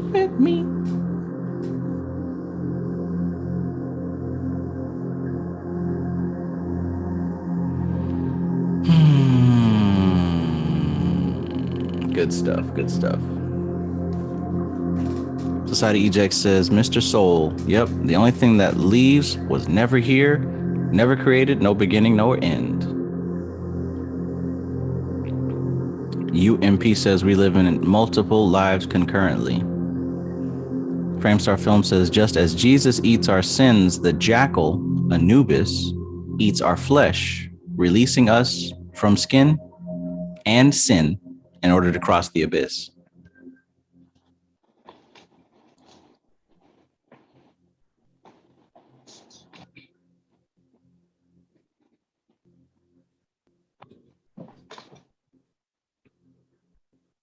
Anubis.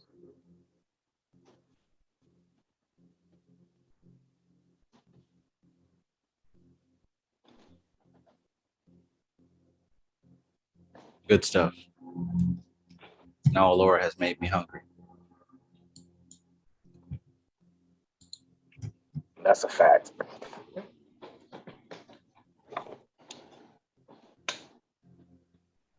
You guys ever have plant-based chicken nuggets?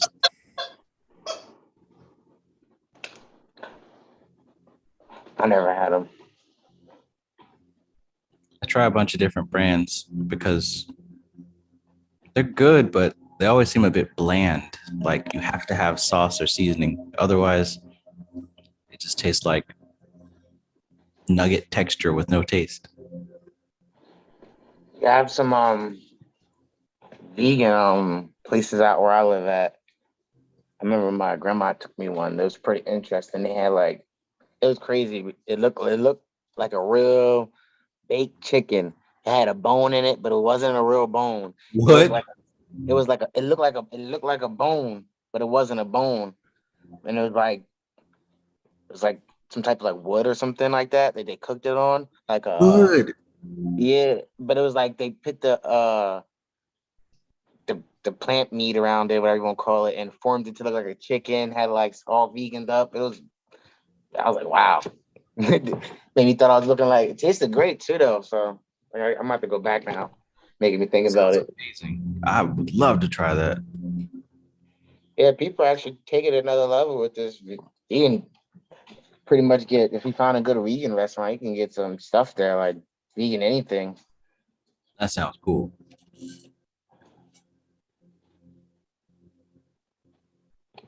Yeah, even myself right now, I got planting seeds in your mind too.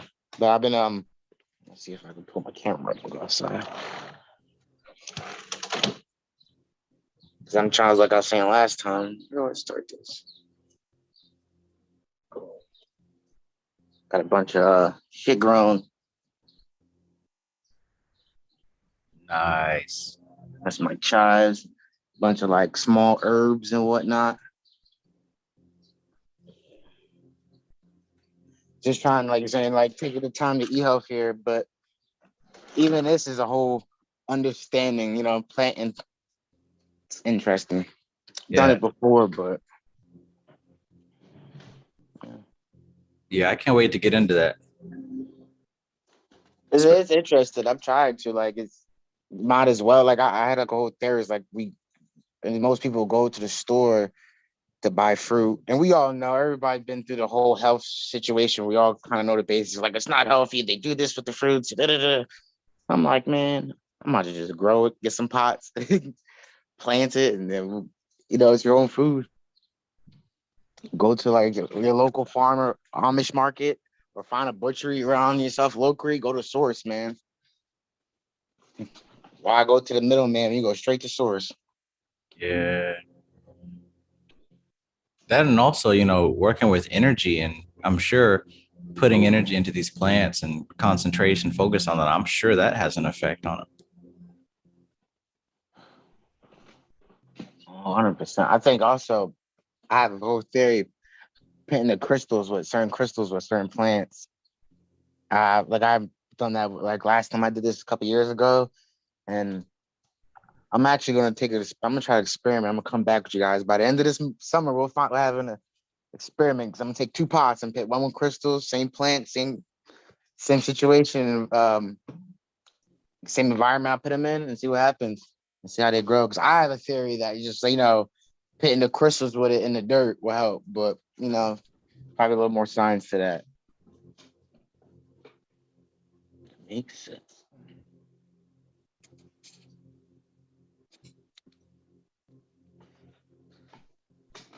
Cool.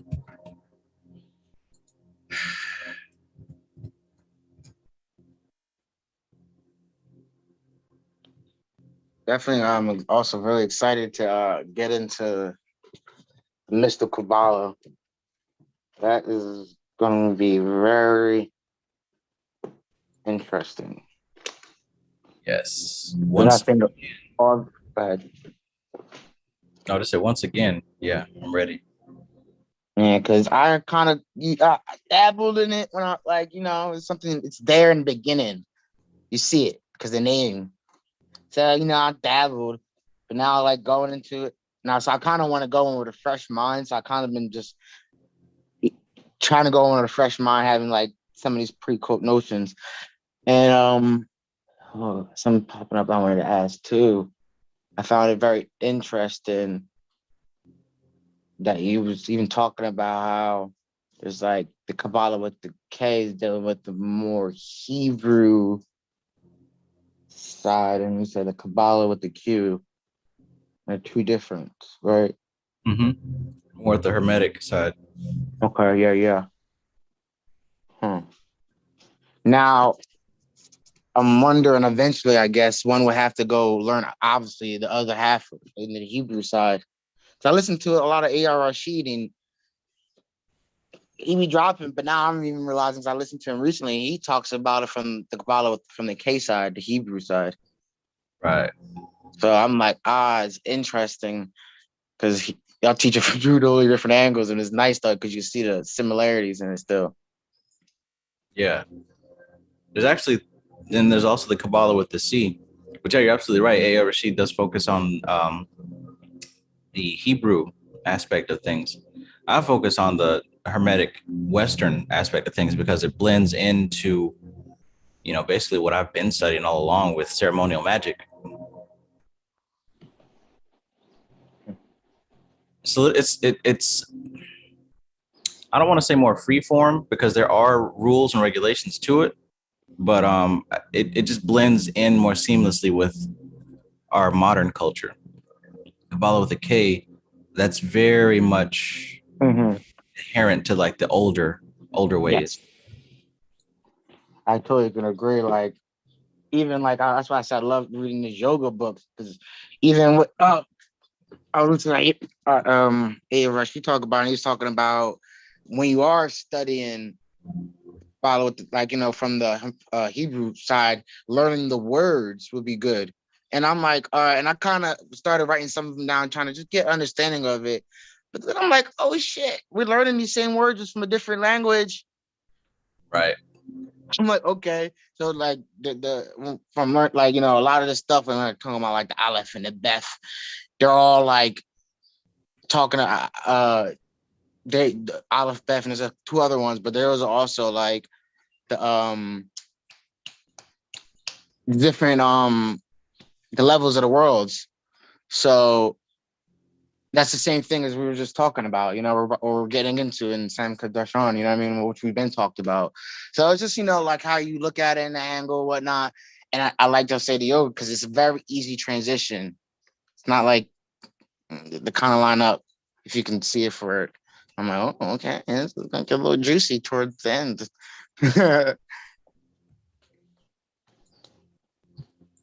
Juicy fruit. Yeah, I'm excited. I'm glad that this is going along smoothly, kind of prepared for things to come out this way. And so far, so good.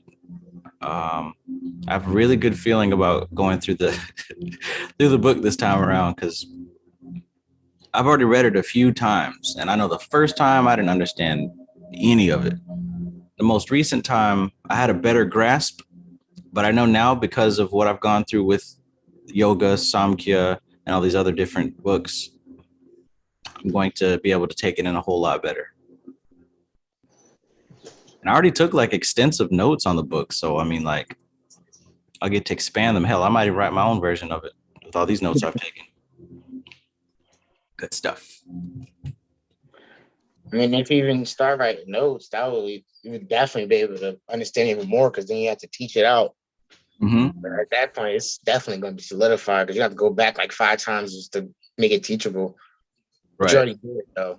But that's the awesome part, Awesome. Oh, that's crazy.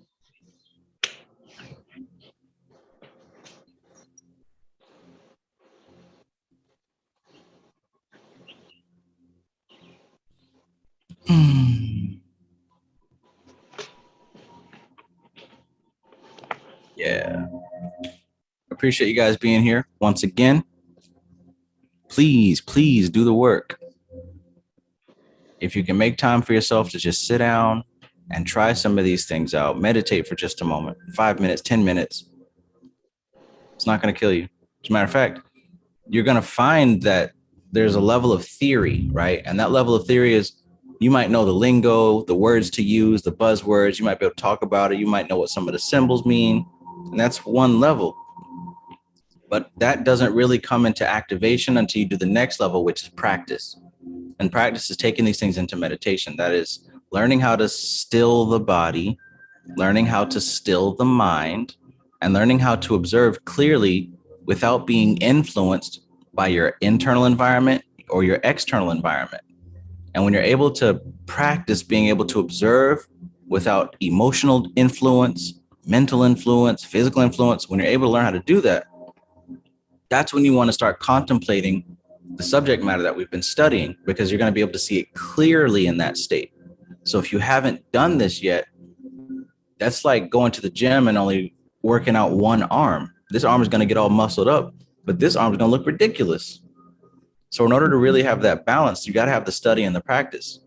Take everything that you learned, the symbols, the phrases, the concepts, meditate on them, right? That means still your body so that the body isn't giving you turbulence, still the mind so your thoughts aren't giving you turbulence. Then start connecting with these concepts. Don't rush to find an answer, just dwell on it, contemplate it, become one with it. Then you'll find that it begins to speak to you. You begin to get what's called revelations and downloads. Because with the body being still and the mind being still, when you observe these symbols, you're able to see what you couldn't see before because you were too distracted. It's important.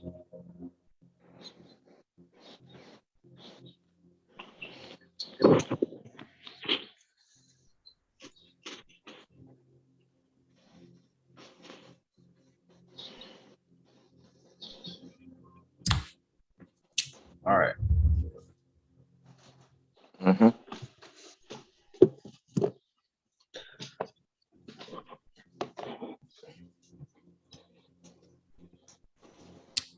All right.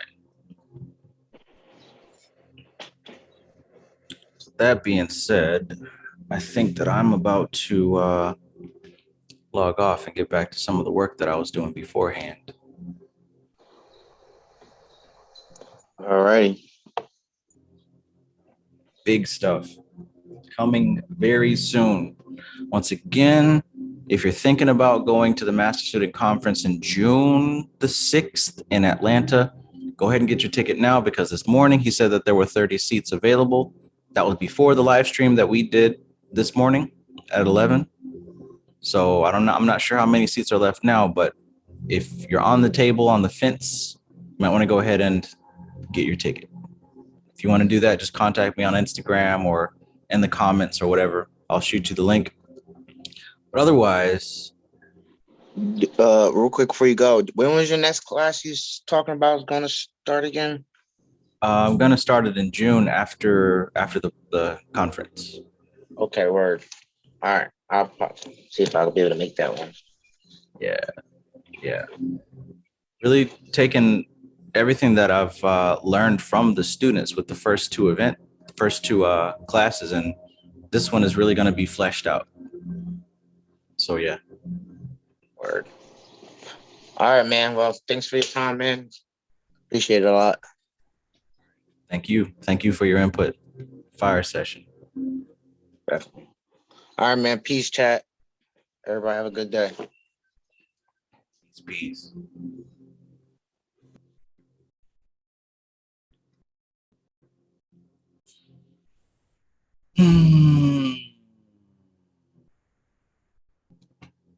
All right. So keep in mind, this is the book that we're currently going through as far as the yoga side of things. We're going to start Mystical Kabbalah next month. I'm also running the third round of my class next month. And please expect another class that I'm working on if you are interested in learning how to work with spirits safely and effectively, right? How many Goetia books have you purchased? And they're talking about drawing the circle with the chalk, and you have to have some frog legs and a crow's beak, and you have to have this and that and the third. And you're like, why do I need all this stuff? Why can't I just communicate with the spirit? Well, things have changed. And now is the time where you can access a lot of these entities without all that complicated ritual. But because things have changed, it's also easy to do it in such a way that might not be beneficial for yourself. So with this course, I've been able to really pinpoint some of the common denominators and what some of these symbols actually represent. So you can kind of save yourself some time and some effort in working with these spirits effectively and safely. And I've also developed a criteria where you can track your progress. So in other words, it's not going to be a hit and miss mystery. You're going to know what you're doing. So be on the lookout for that coming very soon. I think I might actually launch that at the event. We'll see. And also, I've got 2 books that will be coming out soon. One on that same subject matter, working with spirits. The other based on high magic, working with the soul. So be on the lookout for those things because they're coming. Straight from the Akasha.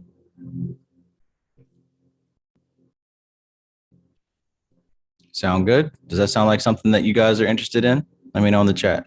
Let me know if this is something that you want or if you don't. Because it would kind of suck if I made this stuff and nobody actually wanted it. But I'm pretty sure that there's enough people who are interested in that kind of thing.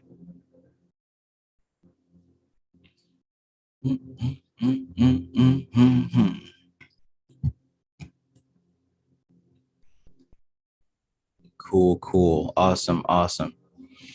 All right, I'm about to head out. And I hope you have a great Sunday. Enjoy the rest of your Sunday. Thank you for being here. I appreciate you.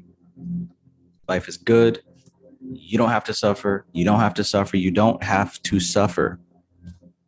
Be self-aware, analyze your habit patterns.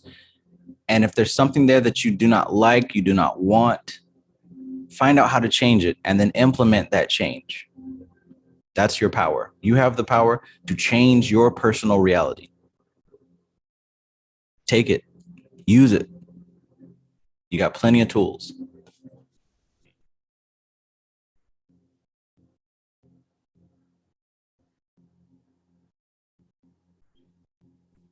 All right.